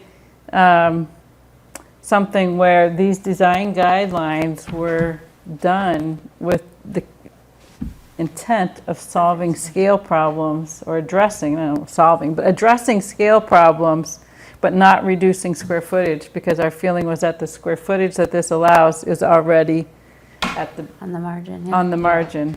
So can we do it, do it with these design guidelines? And that's why giving a little flexibility for us to waive a few, so that somebody can come in and say, look, I can really make this work, and I can get you the 15% or whatever affordability if we can work together on these few things. And then we come back to them and we say, as long as we can address scale with the neighbor there, then we'll work with you on this other thing, But right? every bylaw we have says the planning board can change it. Right. Yeah. So I guess, I agree with everything you said. I think, Denny, I agree with you too. I think those little houses add so much character to that area. I think they're great. So how do you disincentivize somebody from coming in? And I don't know.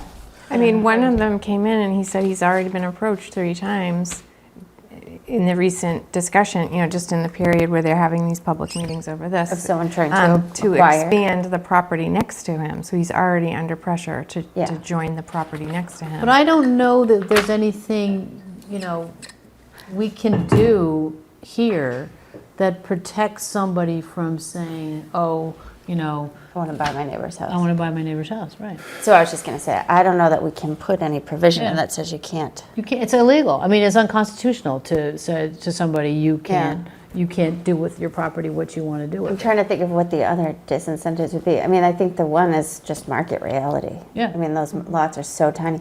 And the thing is, seriously, in all the real estate cycles that we've had in my 40-year real estate career, and nothing's happened with those properties so far, Yeah.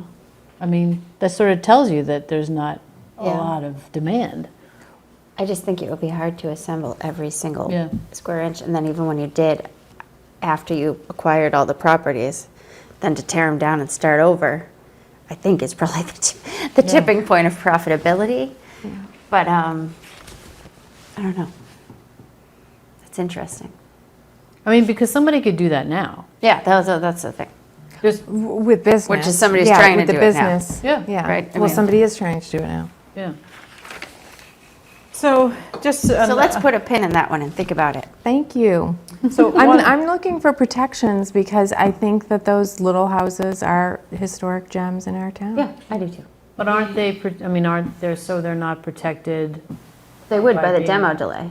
Yeah, They're- a 2-year yeah, demo delay. They're protected by the demolition delay, which Yeah. is the only, I think we may have touched on this a little bit before, but that the Historical Commission has asked, and I believe the planning board, definitely the MPIC has supported forming a study committee, which is the first step in seeking a historic district, which is something that is sought through the Mass Historic Commission. And the property owners have to buy into it, so there is a process to it. I don't believe that study committee has been formed yet, but No, but remember, we were It going to is- put that on an agenda so we could Yes. vote on it. Can we put that That's on a right. future agenda? That's right. So we We can were, vote to weigh and I- in with the selectmen Okay. that we sorry, support let's put this? that on, yeah. Yeah, I forgot to do it too. Yeah. But that would afford more protections. Yeah. But it also puts more restrictions even on those single families. So, Which is a double-edged sword, Double-edged because then the sword for owners some. can't do anything either. Right. So it's sort of, Right. do you want no, that or I do you- was, Well, if they I was wanna worried replace about their that because I windows, thought then maybe they- you guys want to cash out, but my read on at the public meeting discussions anyway is that Yeah. they want to stay.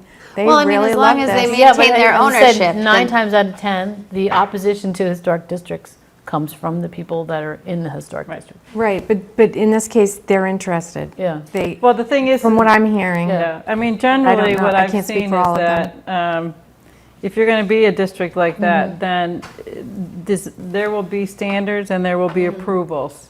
And how detailed those standards are will have to be worked out. But in some places, you have to replace materials in kind. So if you have, let's say, Wood frame windows. if you have true wood and true divided light windows, and you'll have to replace them with that. That's a more expensive proposition, and it's a higher maintenance of it.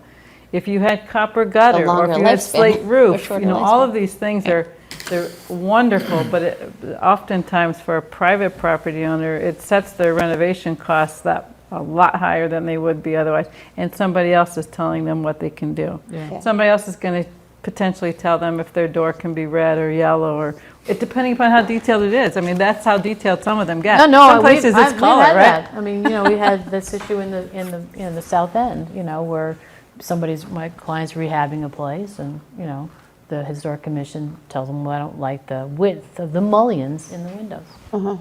And oftentimes, I mentioned the Secretary of the Interior standards, and Oh, those are killers. and those are really stringent, and that's where copper's copper. And I've been in projects where we had to have very expensive copper gutter, custom fabricated and to replace in kind, and fine brick that matches. You got to, no matter what it costs. I mean, there's just a lot of stuff. Yeah, so it may or may not end up being something that Yep, we'll have folks, to the hear from towns them. pursue or the residents support. But Yeah. I think that if the historic committee Well, we commission should wants to do definitely it. support it, Yeah, absolutely. at least explore it. I mean, all this is a study committee. Right. Why is it taking a year to get appointed? I think that's something there's some frustration around. On this board? Maybe from this side of the table. Not just at this table, let me say. Like it. All right. So can we move I on to think, next? Denny, that might just have answered our question. I mean, the protection for the residents that don't want to see something happen Is don't sell. Yeah. Is it what, don't, could be historic district, but also don't sell your property. right. And then what I would also love to see is more protections, like, for instance, the setbacks, maybe considering that these little houses are from the 1700s. I know you have like 6-foot setbacks in most places, but maybe in that little area, there could be improved setbacks, because some of them are right up to the edge. Is that the only place where there's single and two-family residential High in Street? this whole district? Well, you have, is it 2 units behind the Swift Hat, Bill? In that building, the white building behind the Swift Hat shop, is that 2 units? There's 2 units in there. Otherwise, there's a single family that fronts on Adams, next, between the dental building. So, I mean, maybe there's an opportunity to write something in about But that existing. was commercial for the longest time. Oh, I mean, yeah. The Even- last 2 people in have decided to take and make Right. it And there residential. was another one on High that was commercial that's now residential. I mean, Right. It was commercial, then it was mixed use, now it's residential. yeah, I mean, there's been a lot of shifting back and forth on those on the smaller properties. April, could you finish that thought, write something? Well, I was just going to say maybe the answer is writing in something a little bit different for just existing single families and two families. Well, there is one of the standards,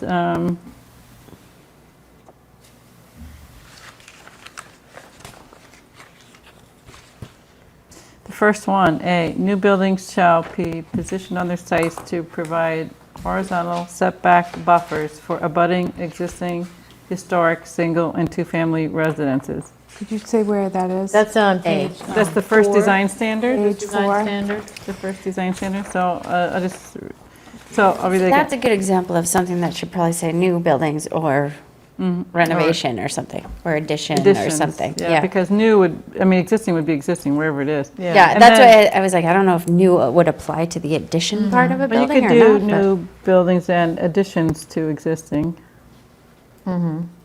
because that makes sense. Do we also want the word renovation in? No, because you're No, not changing addition. it. Okay. Yeah, if you're just And renovating, it's or really just additions. interior, Okay. right? Or Yeah. exterior finish. Yeah, and then it says additionally, the building form, massing, or roof line shall provide a vertical step back to provide transition and scale to those abutting structures. That's what these are trying to explain. And we can refer to these diagrams if we think it's useful. I mean, they're only representative. They're not, Yeah. they're not intended to be definitive ways to meet that requirement. But they're an example. That was very specific to this request or this concern. Yeah, and I think saying new buildings and additions. Right. To existing buildings addresses what Jenny's concerned about. Right. And Because then- that way, if you have, so let's say there's 8 houses up there, I don't know how many there are, and one person sells, and one house comes down, and the Yeah. abutting lot does an addition, everybody else is still protected by this. Okay. Yeah, You know what I You mean? still have to have 3,500 square feet in order to qualify, so if they combine that one small lot with, Another it still small has to lot. be another, probably So 2 that- or 3. yeah, or that's 4. true. Because these lots are so small, right, Bill? Yes. Yeah, so it would require probably the sale of 2 or 3 lots and another lot. The one that's highlighted is 1,742 square feet. These That's are a that two-family. series of, Yeah. So there probably is 8, There's no right? frontage, 4 and 4, yeah. right, there's no frontage, and So that's you'd have to a, have that whole block of 4 right there. yeah. The 3 would sell, the one highlighted wouldn't, and do some sort of addition to it. And then they'd have these protections, the other neighbors. You know what I mean? there's a common drive that comes through here for a two-family, a two-family, a two-family, And then and a I kind two-family. of feel like that's about as good as you're gonna I get mean, the only other, if you think about it here, it's like, as far this as a this is under protection. common ownership right now. And then these are individual owners. And then you're at 5 Canton. So you're really, and this is a pretty big single-family lot. So you're really looking at these and these in terms of the ones you're concerned about, right? And with all of these, with the way we looked at it here, you really, this zoning doesn't allow you to build more than what you've already got here. So, okay, if you decide Oh, not to so have you would need dental 6 office of those there- lots to cover half the space. Yeah. So, That's just not gonna be economically feasible. so the for a thought was three-story. to deal, like, for these was to put these design guidelines in that says, okay, you've got to move your massing this way and this way. There's only 3 of those, there's 1, This is 2, an office, 3. I know, dental, That's an office, that one burned, and this is the restored building. right. That's the thing, in this area, many of these buildings have already burned and been replaced. And they've had multiple different Where- users well, over time, uses where- over time. Where the person who came in and said that this house here, 1765, well, in 1765, it started down the street, and then it moved, and for the 3rd time it moved over here because this house burned, and they filled the lot, and then they put the house on top of it. So for 1765, he's in the 3rd place on top of Phil. The openings down here are here because of fire. Right. Those, it was a big building there. Oh, really? according The to- citizens Oh, yeah, lot? there were Citizen big buildings there according to historic. Wow. 3 fires in that same block that, I mean, when you look at There's- the wall that's in the Something like back, that's the Yeah. old foundation for the, Oh, you're for the kidding. building. Oh, that's neat. I thought that was just a retaining wall. There's 2 of them. One of them is It brick is and now. one of them is granite. Oh, that's fascinating. Huh.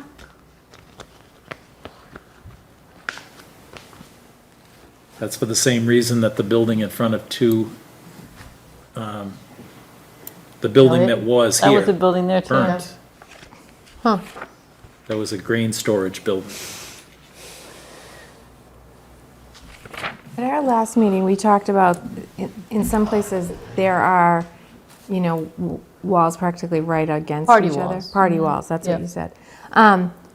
I think one of those houses has that, because these are old and non-conforming, and it's right up to the edge.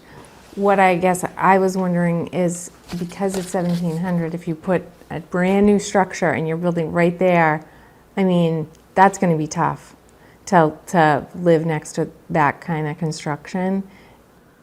Would it make sense in that situation for that new owner to not build right up against them, to actually impose the 6-foot buffer on this, or in this property. Yeah, I mean, that's something where, in looking at an application, Yeah. we could say, the way we consider these guidelines to apply to that site is that you need to keep away from that building more than you are if they came in right on top of it. Yeah. And that we're not going to approve it unless you do.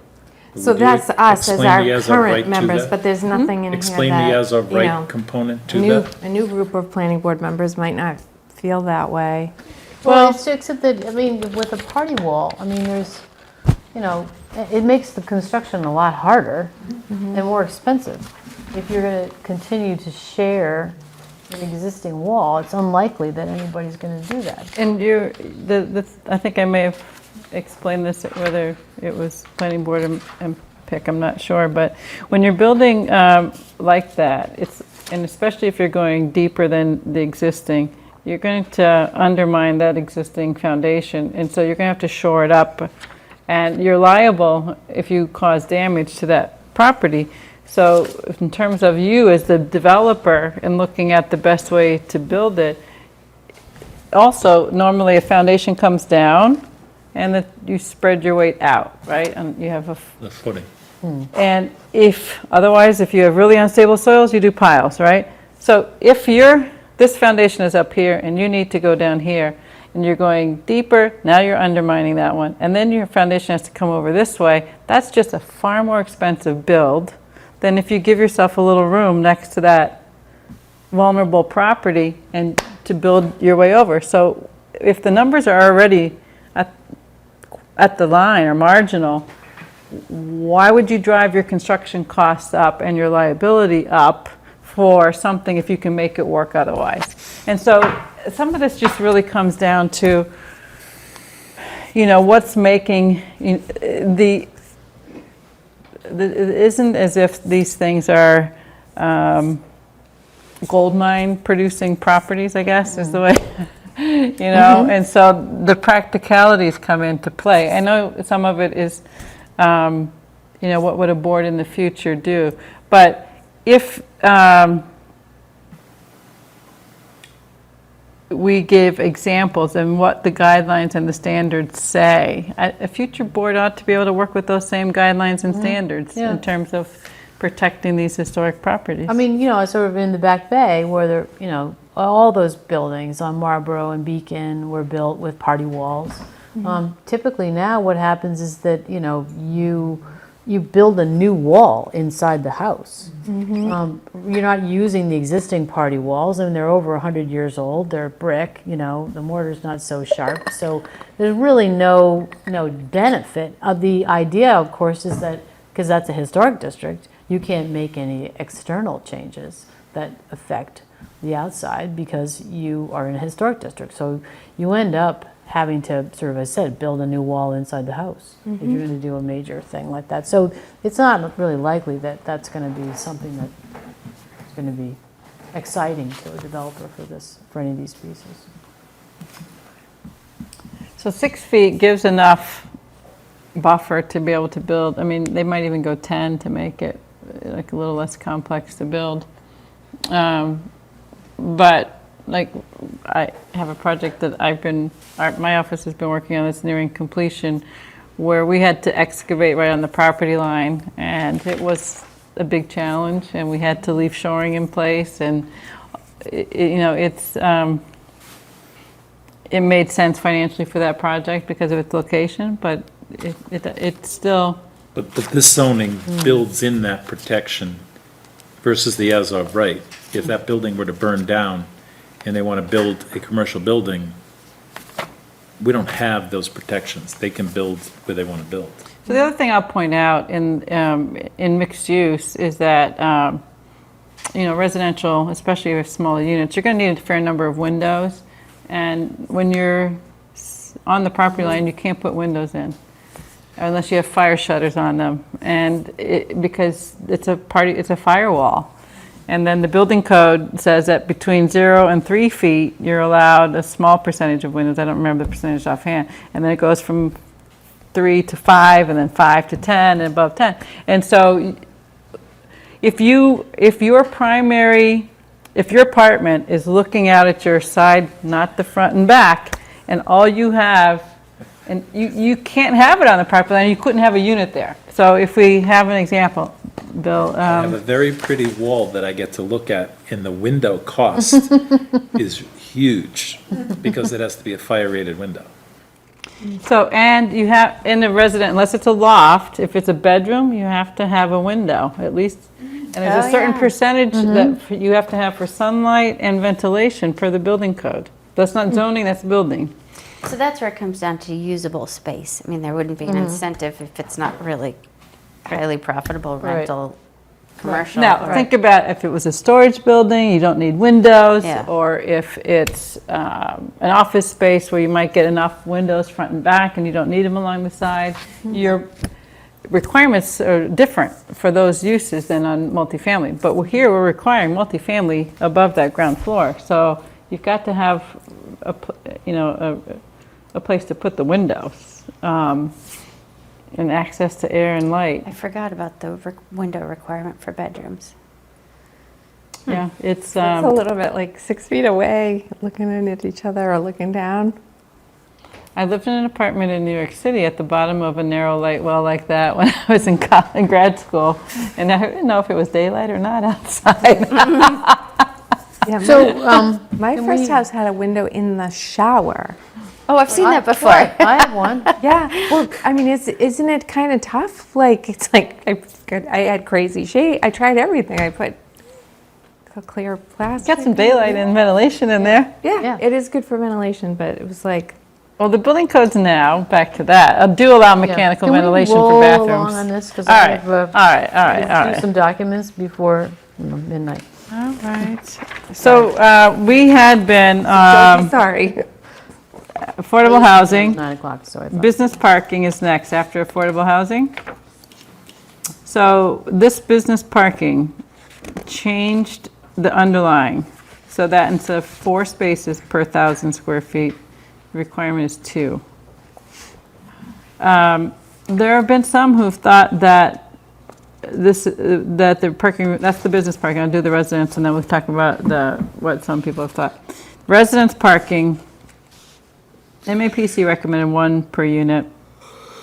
We heard a lot of concerns from neighbors about that, and so we changed it to 1 per unit for studio and 1 beds, and 1.5 spaces per unit for 2 beds, and 2 spaces per unit for 3 bed or more, provided on-site.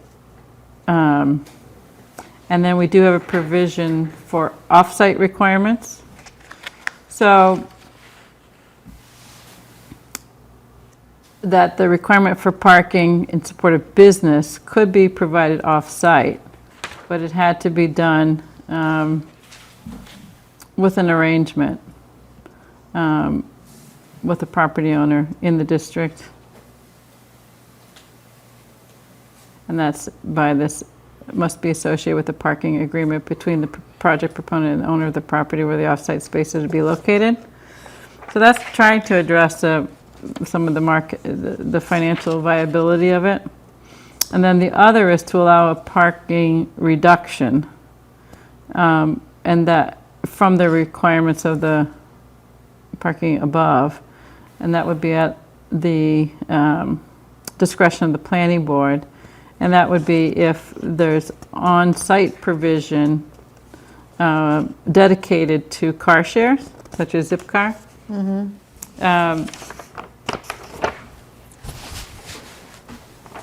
And then we can come back to it because it's further, I mean, I just want to mention it, but it's further ahead in the historic that there's a provision that allows for allowing for off-site parking for a historic restoration project. Because one of the things that's challenging about the historic buildings is that they don't have room for parking on their sites. They're on small sites. So some people still think that's too much parking, given the district. I do. I do. So, I think it should be 1 per 1,000 and 1 unit per residential. period. Yeah. What is it in East Milton right now? I mean, the residence C district, one spot Yeah. for a single family house. What is it in East Milton? That's Probably all Residence C. Residence C. So it's 1 per 1,000 in East Milton? Oh, I don't know what the commercial Oh, requirement is. Commercials, the business districts are the same all across, 4 per 1,000? Oh, geez. yeah. Yeah. And I went through the whole, 4 per 1,000 in East Milton, and East Milton complains constantly about parking. well, that's because none of the buildings have it, none of the properties nobody have has it. I mean, Because everything was built there too, pretty much before. one high-volume business has 0 parking. Yeah. But at the same point, East Milton's problem is there aren't enough spots in front of the door of the store you want to go to. Which I totally agree with. If you will take and walk half a block, you can find a parking spot. Parking utilization study needs to be done again in East Milton Square. I We agree. had a parking utilization study done in Milton Village. It shows that the occupancy of the spaces is 66% on the business spaces. One of the other things that the MPIC talked about was having stickers for overnight parking for the spaces on the street, so that if you... Residents only. Residents only, so if you did have more than one car, you could apply for a sticker, and it would be only at night, because during the day, they have to be turned back over to business use. But that works throughout cities Yeah. like Boston, where my own business is. They don't turn over until 10, so businesses can't use those until 10 o'clock, but, residents get them at 6 until 10 a.m.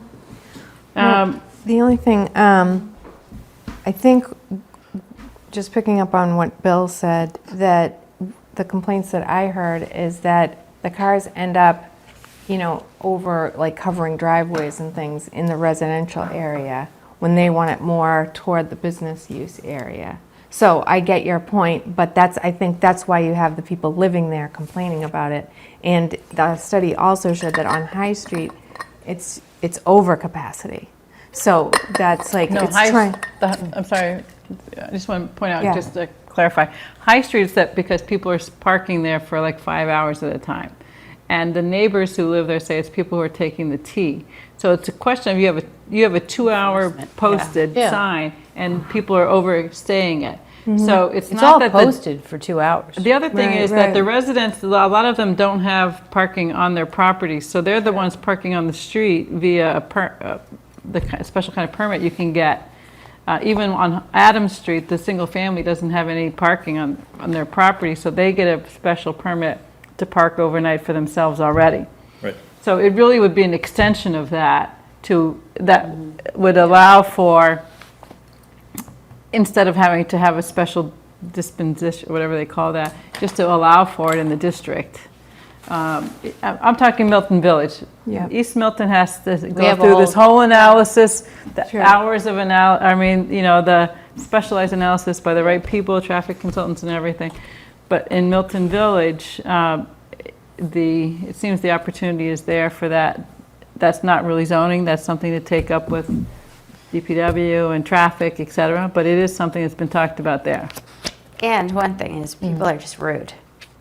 That's very true. I mean, I used Yeah. to live across the street from a school, and every day at drop-off and pickup, I would be literally buckling my kids in to bring them to school, and somebody would block my driveway and drop their kid off. So, I mean, it's like, people are sometimes rude. I don't Yeah. know that means we shouldn't rezone. Well, no, but that's the whole thing is like, so there's some capacity in there, but the people who live there don't realize there's capacity in there Yeah. because they're not looking at it like these traffic analysis people who come in and go, there's a spot, but the people who are going to look for a spot can't find it where they want it or where they expect it.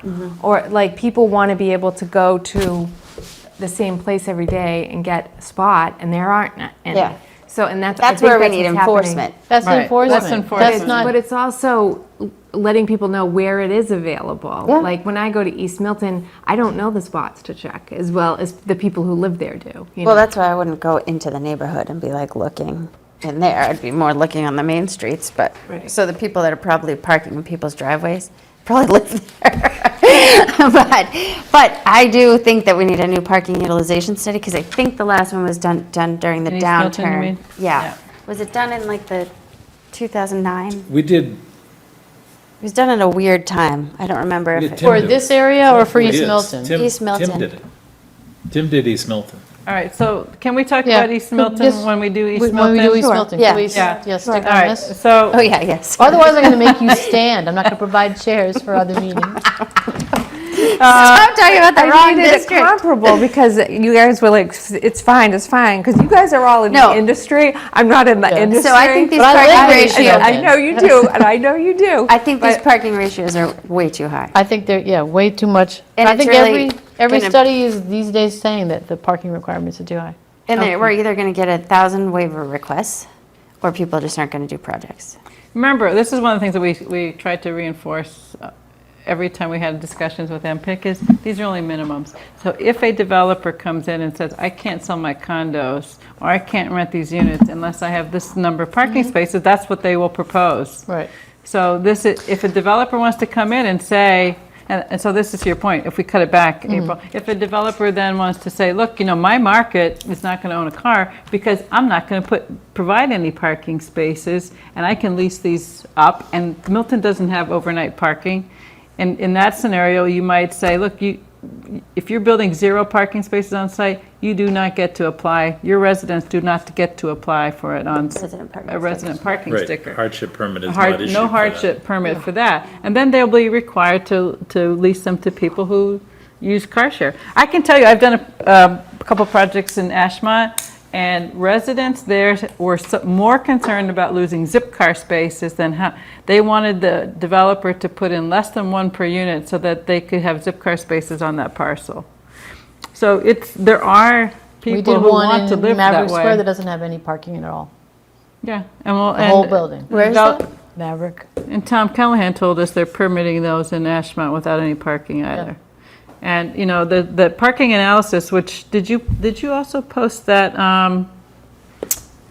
that MAPC study that I referenced? Oh, That was yeah, really that, good. yeah, Yeah, yeah. that was really good. Yeah, because they did a lot of analysis on it, and I think it's really useful It information too. resulted in half the spots that are constructed in Oh, yeah. multifamily buildings are empty.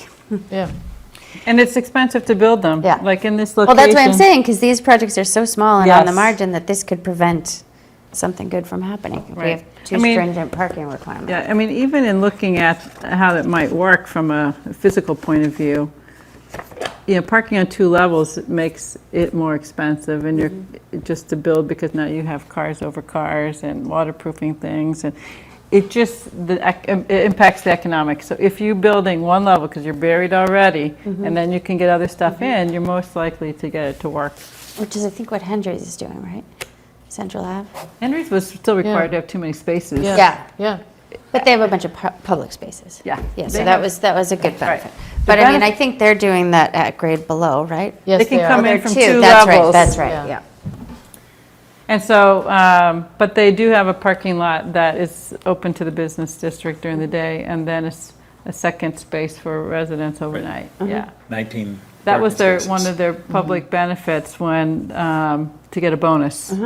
So that's again here, I mean, when we say there's public realm improvement bonus, that could be something that is a shared parking lot too. We haven't even gotten to that, so. So So what do you going want to back- do about parking? We just want to say 1 space per 1,000 square feet. And 1 per unit period. I think so. Yeah. I think the lots in here were so small Yeah. Yeah. that we were not thinking about there were going to be extra spots. Which is why the piece about off-site parking is in here. Yeah, we just felt like that might be the only way some of these get done. Right, Is but I mean, off-site. to think that they're going to build a bigger parking lot is like, Yeah. I don't see that happening here. But even Maybe if, one of let's them say you could, I don't know. have Not 10, big enough. 10 2-bedroom units, you would have to have 20 spots you'd have to come up with somewhere off-site. That's a tough. lot of parking, and It's it's tough. going to be empty. And where are you going to find the 20 spots That's what I off-site? mean. Yeah. So I mean, No, that just creates a 88 different Wharf, They're burden. complaining they don't have enough parking because they don't have service parking and they don't have guest parking. And then there's so you have the parking down by 88 Wharf, and then you have the town parking Yeah. kind of coming up toward Adams. And then there's the MBTA lot And then there's the too. MBTA, and they're saying the residents are saying they don't have enough parking. Residents So, where? At 88 Wharf. In their little lot. In their lot, they don't have service parking. Why don't they use the town lot? Well, Well, I one, think they end up doing that, but still. Well, that's what I'm saying though, because if we require this excess of parking, and then they decide they're going to use some other parking lot that then has restricted uses, it almost creates a new burden for public parking. You know what I mean? So like what you're saying is now 88 Wharf, people are going to be parking in the public lot. That just is like a ripple effect Right. of a parking challenge. Right. So one of the things is that So I don't know what their parking ratio is. there's 1.8 per the analysis So I that got. tells me maybe 2 isn't bad. Yeah, but then if you have a rental, Yeah. The Baker Chocolate Factory, they have 0.7 per unit, and she told me they have an adequate supply. They have 133 units there. And so so that's what I was does gonna the say. chocolate factory, the condo. Those are extra, there are extra spaces there. So what They're I was going more- to say is they're I more wonder what the city unit than- mix is, like how many bedrooms. Yeah. Yeah, Maybe we that don't know. impacts, do they have more 3-bedroom units or something than a normal What project? about doing 2 They and have then a- they can do a waiver or something if they can demonstrate that they don't need it? The thing is, 88 Wharf, like in the analysis that I did, their units are large. Well, that's what I was thinking, they're like And- $1 million units too. Yeah. But They it's have just, two spots. it's usually just couples or individuals. It's no kids, it's no, it's not like the kids from college. It's not, you're not like gonna have like a family in there or like, you know what I mean? So how Like come they it's- have so many cars? 'cause everybody has a car nowadays. I mean, Yeah.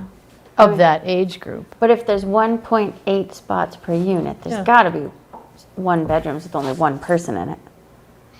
yeah, They- they're.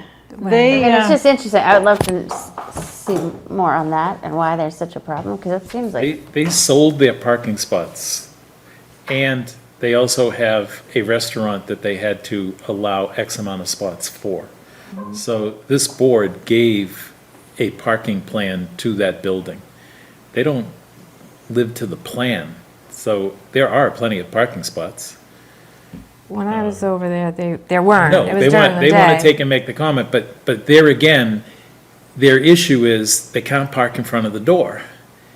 They took their guest spots away and they gave them to their commercial tenant. And they want to park in front of the door. You can't park in front of the door. So it's not really 1.8. oh, it's because really they have something else. medical office They- and a restaurant. Yeah, and when that restaurant, I don't know, when there was one of the variations of restaurants that were there, my daughter's girlfriend lived in one of those units with her mother, and so we would go over there before my daughter and her friend drove, and there were guest spots, but there are no guest spots anymore. Yeah, I didn't know where, I went to a During- function there and I couldn't find anywhere to park. During the day, they're Milton Hospital. At night, they're supposed to be for the restaurant. And if you live in the building, there are no guest spots. You park in the parking lot. If you're a guest, you have to park off-site. They didn't plan for guest spots for people in the Right, building. but now that the people live there, they say we can't, if a contractor has to come to fix the garbage disposal, they don't know how, where are we gonna put them? If they need a delivery, if they needed this, if they needed that, if they need some furniture delivered. Give up some of their spots But anyway, we underneath. could put a pin in it, we can keep going, or we can table. As I said, I just don't, I mean, that's a building that's already built. It's got all kinds of issues because of the fact that, they gave away and sold, for value, spaces to other places. I think seriously, I would leave it at one per unit and leave it at that. Because I think we've seen the studies, we've seen the reports that, the parking requirements are, for the most part, provide more parking than anybody ever uses. And given the size, I mean, if you think about 88 Wharf, that thing is huge, and the parcel's pretty big. These and the rest of the district, we're talking about really tiny places. Where are they going to be able to put 2 spaces? Well, as I did in the analysis, I mean, the square footage of 88 Wharf is a lot more than what we can even do here. So it's just, I think we have to think of 88 Wharf a little differently than what we're talking about with these smaller lots at the unit count that they have. But How many units do they have? 73. 73 large units and 160-some thousand square feet, wasn't it? They needed, it's an 80,000 square foot lot, Yeah, and we're talking about, So they have, like, 3,500 yeah, 125 parking spots or something? yeah. more. It just doesn't seem like they have that many. They're below ground. I mean, Oh, that's why. Okay. There's definitely different I think anyway, what I've heard from clients is that if you have rentals versus condos, if you have rentals, when you have access to the T and access to bike trail, et cetera, the parking requirements are lower than if somebody is a condo, especially an empty nester downsizing. If you have a young professional, though, coming out of the city, then they may not have a car already because it's too expensive to have one, let's say in the Seaport or Right. Back Bay or something like So that. these could be either rentals or condos. So Could be either one. do you want to do? You can't restrict the No, ownership you model. can't. Okay. Yeah. You can't. All right. It's illegal. All right, So, so. I mean, like, a lot of my friends only have one car. Liz Miller, who Liz sits Miller. on your thing. Yeah. Like, a lot of my She's friends. been one who's been Pushing that issue. for lower. pushing this issue, yeah, of I was less gonna say. parking. And that's single-family house, residency district, but by choice. But they both go in town. She doesn't go in town. She takes Uber. Oh, she has a client for a meeting or something, yeah, but she doesn't commute every day. Well, you guys can vote the way you feel. I'll vote the way I feel. Oh, yeah, totally. I mean, I think went we should to- still continue discussing it, but I mean, Denny- I dealing with the East Milton Neighborhood Association on another matter that the board asked me to go spend time over there. I walked away from all of those months of discussions going, I will never not give development enough parking because you can never get it back later. Once you give too little, you can never go back. And they are not happy over there. And that was loud and clear. So I heard them and I said, I don't ever want to be in that position. So I'm a no vote, but do what you got to do because I'm outnumbered.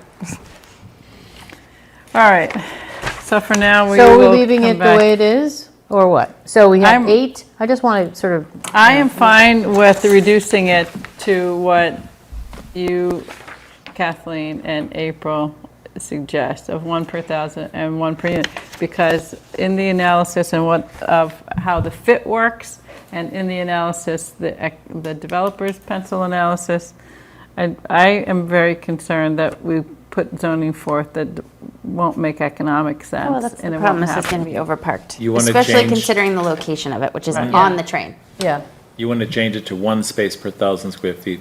Yeah, for the business, Okay. and 1 per unit, period. and 1 per unit for the residents.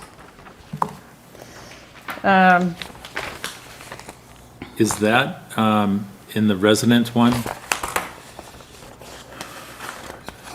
Shall be a minimum of 1 parking space for each dwelling unit, instead of Did I miss? the step. You want to take this piece out, each 1-bedroom unit. You want to just stick with, what if it's 2 and 3 bedrooms? No, it Where's should the just say, bonus? Yeah. from studio over to dwelling should be erased. Yeah, Each dwelling unit. Each dwelling unit.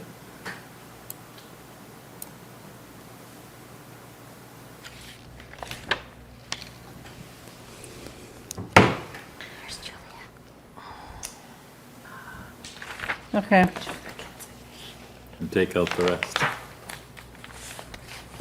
and you want to take out each studio. Yeah, because it's just each Each dwelling unit, dwelling doesn't unit. matter whether it's a studio or not. And I mean, these are just, Yeah, we got to hear from Rich, we got to think about it some more. We yeah. could These are just, hear from the public and change it, I guess. right. That's I our want- proposal. I don't want Denny to feel like she hasn't been heard. Well, thank you. No, I'm certainly, and like I said, I live in East Milton, so I'm sympathetic to all of that discussion. Do you think there's a really Milton parking problem? Well, it's not very well organized is the problem. Which is what the utilization study said. There are people that park, who own the shops, who park right In in front of front. their shop, which makes no sense to me. Right. I like the ones that park in front of somebody else's shop. well, there were things recommended in the past about meters or other ways of, managing parking that people need to consider, because the turnover of the spaces and where the workers park are really critical to the way you're going to get the parking, part of the parking solution in an already built-out area. I mean, Some it's just- of this will be rectified fairly shortly, because the town has hired a parking enforcement officer. He is in training. He has introduce himself to to many of the businesses down there, but he's in training, and he will be, It's good. That's It's great. necessary. It's Yeah. what people have been You tell me. asking for. He- That's great. he has the machine to issue the tickets, and watch out.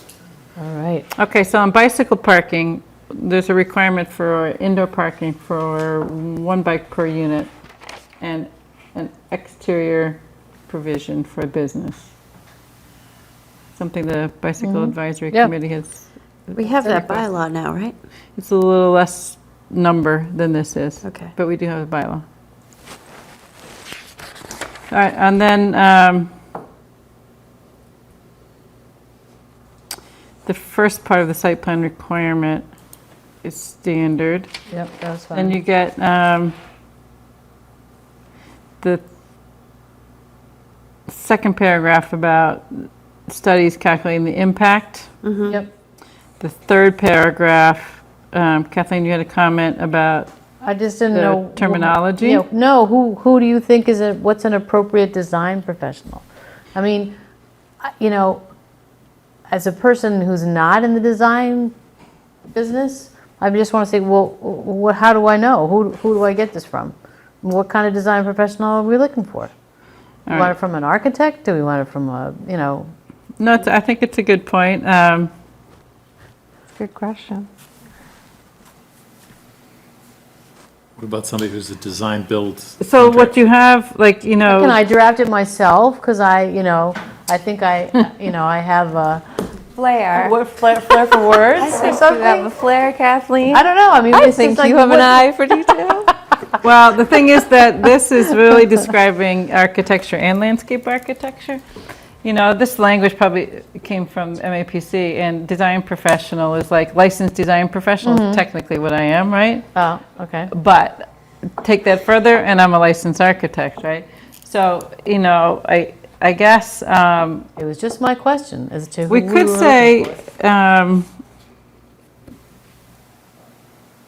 I mean, do you want it from the project architect? I mean, Yeah. you know, let's just have it be from the project architect.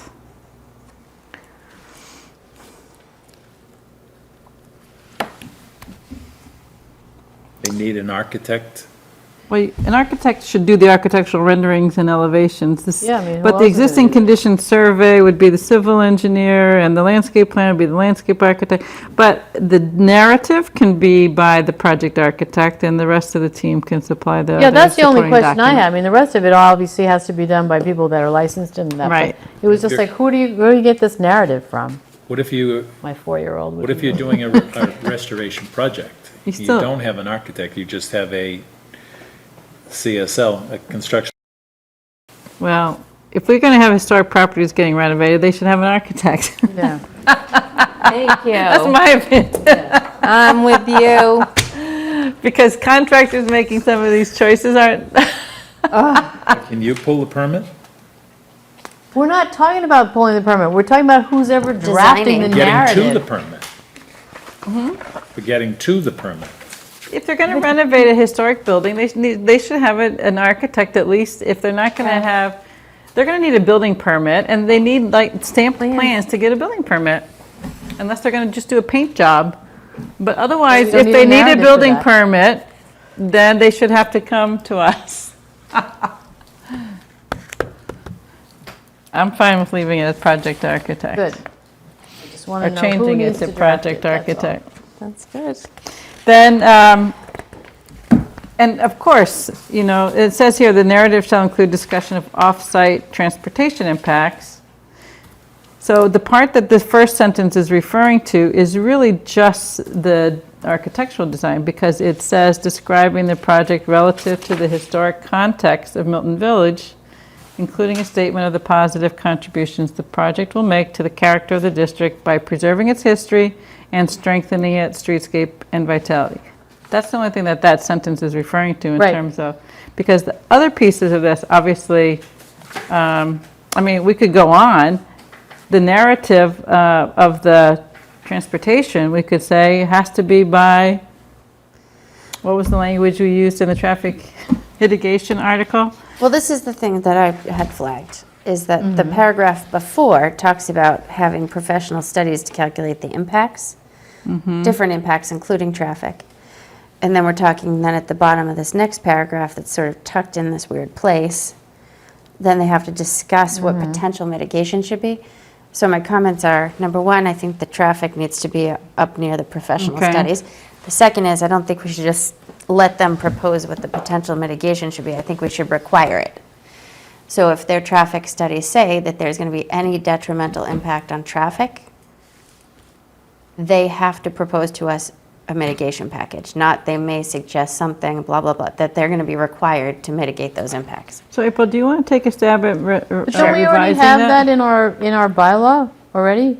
In any planned unit development, an overlay district, where a special permit is required, we have this traffic Right. impact That- mitigation. Yes, that doesn't work, I don't think. Uh-huh. Right? Is this, No. what is this? This is the The one we old one. passed. We yeah. passed Yeah. it. But we don't think that works. We need to rework this. That was the carb. Yeah, but we do have it. So we just have to make sure that that jives with what we're thinking here. Because every other project that comes forward says, oh, that doesn't apply to us because we haven't met blah, blah, blah, or blah, blah, blah. Oh, it's 700. And then you yeah, can't- Right, yeah. Yeah. Nobody will pay mitigation Nobody's saying. when they do have an impact. Yeah, And so we have to say that if there is a negative impact, they shall pay mitigation. There's not any wiggle room. I'm still Yeah. Yeah. Oh, very upset about Carberry. don't even. I have fumes coming out my ears when I Don't start to even. think about this. Ay, caramba. Ay.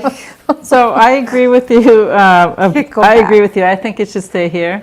And if you want to take a stab at, we can Rewriting move this some of up that? and then rewriting it, April or Kathleen. And I can look at that again. I Okay. forget really where we landed on that. We talked about it for like 5 years. Okay. yeah. I'm still mad. I can't even think about it. I drive So by there bad. and I'm like, oh, my hair's on fire. Nothing's even started yet. The rest of that paragraph all refers to design things. So I think you're right. That should move up. Yeah, you know what Yeah. I mean? It's just a little choppy. Yeah. And I think the rest of it is appropriate Oh, yeah, Um, yeah, yeah. to require,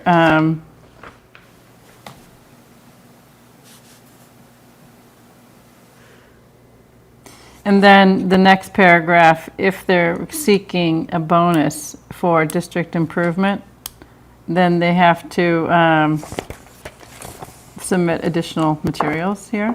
And again, if they're seeking a bonus for historic preservation, then they must submit a historic building report prepared by a qualified historic added that. preservation consultant, Yeah. which is good. Documenting the condition of the historic structure with drawings and photographs, as well as the reuse of that structure.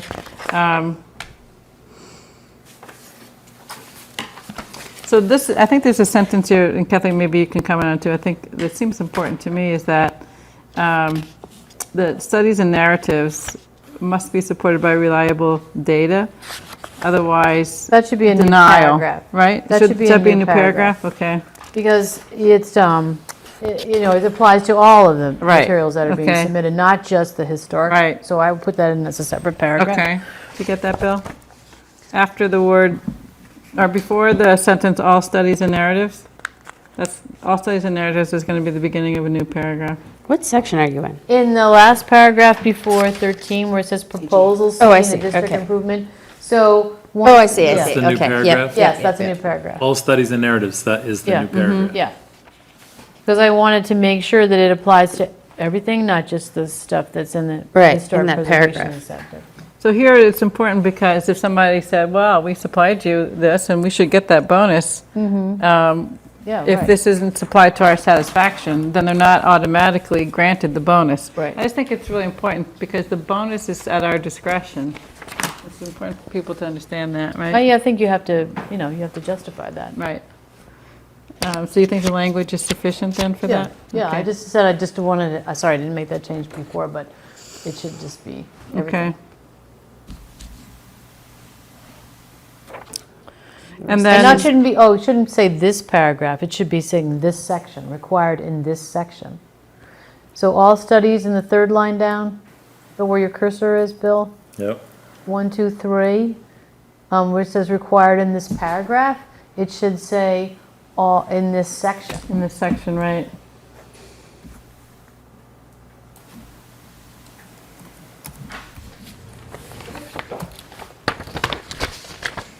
So the next paragraph, how we can have fees that can be used for outside consultants is typical for our special permits, right?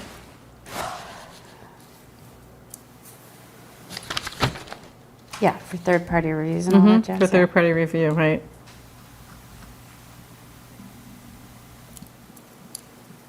Is in 14, well, just make sure, it shall apply to special permits for mixed-use planned unit development under this section. Shouldn't it apply to all the special permits? Or we only, I'm just trying to, whether that sentence makes any sense. I don't know where did that sentence come from, Bill? Was that in the Central Ave PUD? Is that where MAPC got that sentence?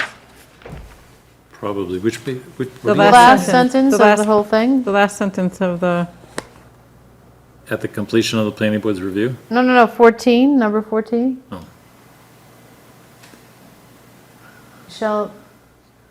Why does it say special permits for mixed-use planned unit development under this section? Wouldn't you just have the notice and procedures? Don't they apply to any decision? Yeah.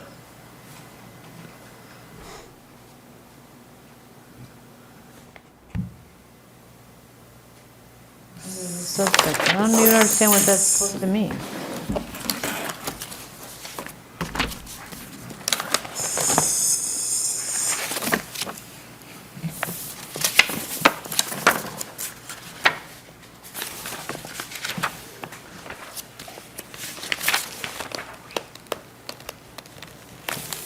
Special permits or other permits. And I'd see. while you're looking that up, one of the things I was thinking is the consultant who did the, from Beta, who did the analysis, the parking analysis and traffic analysis in Milton Village, he came and did a presentation. Was that recorded, Bill? Do you recall? By Milton Access? I think he gave it to MPEG, and I don't think it was. All right. It was Justin. Well, if we wanted to think about a couple hours of someone's time to talk about parking demand, if that would help, Denny, alleviate some of your, alleviate some of, it would be useful not just for the village, that could be useful for East Milton as well. Well, I mean, it could be useful for every permit we issue Yeah. going forward. It's just. I think that would be interesting to hear. Because East Milton doesn't have as readily accessible public transit as bus that gets you to other things. But Milton Village, I mean, I take the take it high-speed all the trolley a lot Kathleen? too. Yeah, Are you looking to make that say, apply to special permits? I don't like, Take I out I don't the- like the wording of it. I hear you. Actually, another idea about the How about parking. just special permits under this MAPC, they did the subsection? study. Yes. Why don't we have them come in? Sure, I that's know. better. So That's what I was you had thinking, said too. there was a place Like where that. they can't, Yeah. they don't get the bonus Or floor for historic. It's not tear this, it's not a I'll come back to subsection. that. Okay. I'll find it for you. This Thank you. overlay C is- district. That's the last time I forget. That's But our- okay. Yeah. C is a subsection because it's section 9, subsection C. How do you stay awake? I'm always so impressed that, no, because You were talking to me, I'm like, I don't. I just have my eyes closed. No, I just to feel so bad for before she came. I feel so bad for Allison because we at least get to talk and stuff. I know, I know. We can talk. Well, you're welcome to jump in. If Yeah, you you're still should. alive, jump in. Oh, Correct us and ask for so go page apologies four. later. I Oh, think it thank would you. be this section Forgiveness. capitalized, isn't, because this is section 10. Doesn't this true. become Roman Because this numeral is 10? section 14 of this, okay. I mean, isn't that supposed to be applying to the entire overlay It would be a district? different page. oh, we might be. Because I printed mine myself. Yeah. That's better. So page before 3, my 3, your 4. All right, so it says. Yes, because that's the special permits all come That's why I under. go- Yeah. section But 9. C is a subsection. Yeah, but as I said, aren't we just trying to say that the requirements of In addition section 9, B, and addition to the C height bonus? are going to apply to anything that we Yes, issue right under there. Read this that part. overlay district? Okay, under this section. All right. That's what I thought. We changed it. Okay.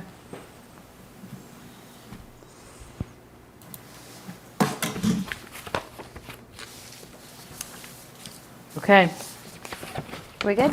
what's next? It's not really, it really does, what I was saying was, I thought it was What in if we here, and I could- need to look yeah. further for it, because I Okay. know we talked about What? that you wouldn't get a historic preservation bonus, and then tear down, be tearing down a historic building. Let's say, right? No. So let's just say there was a provision in here that you could make a contribution to a historic preservation fund.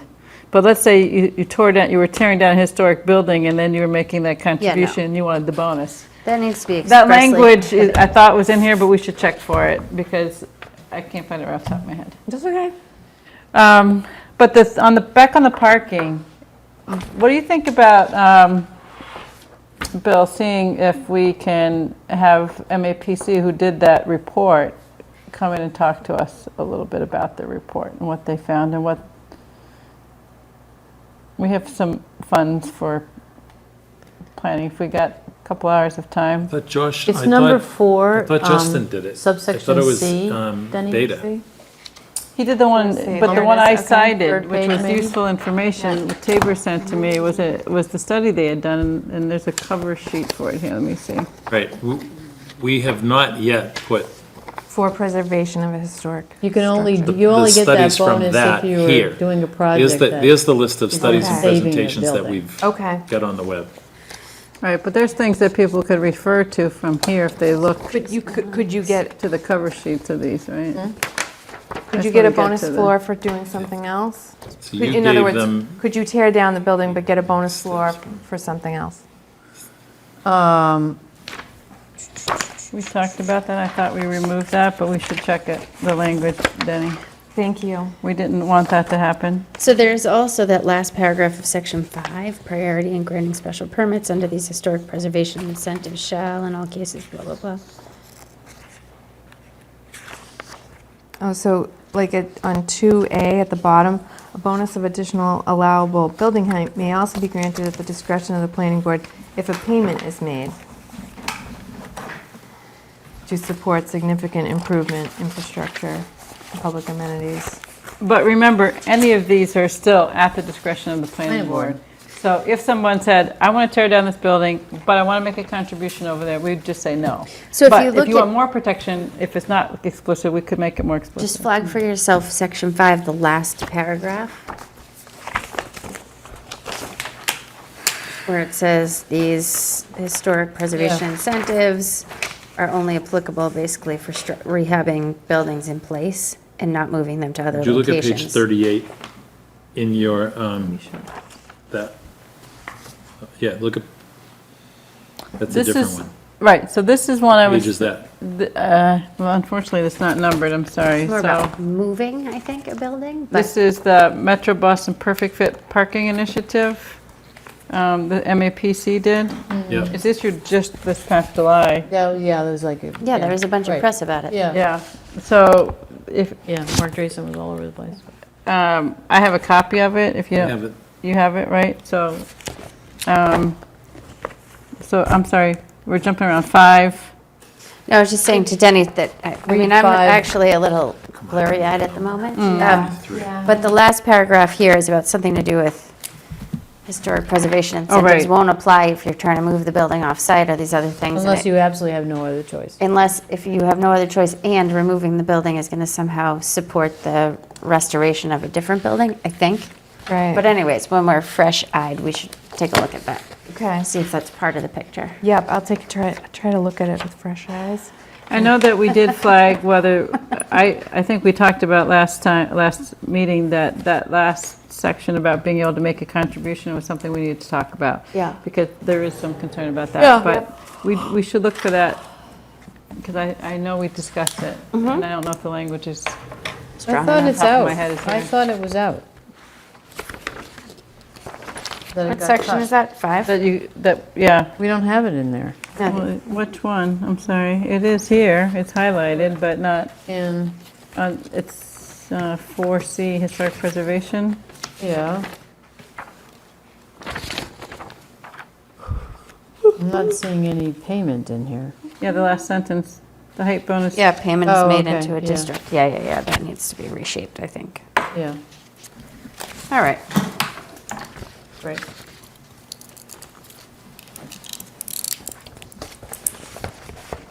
Yeah, because Jenny made a good point. Well, All right, so, I'm getting punchy. so that's our agenda for tonight, folks. I have to write 3 documents. I can fix the title by 10 o'clock tomorrow. And with that then, Allison, you can reuse that folder. Oh, isn't that a nice idea? Thank you. Hold on a second. all right, so, That one too. And I'll give you Rich's. We're way too excited to give you all these. if anyone would like to make a motion to adjourn, So moved. Second. all those in favor? Aye. Thank you. Thank you.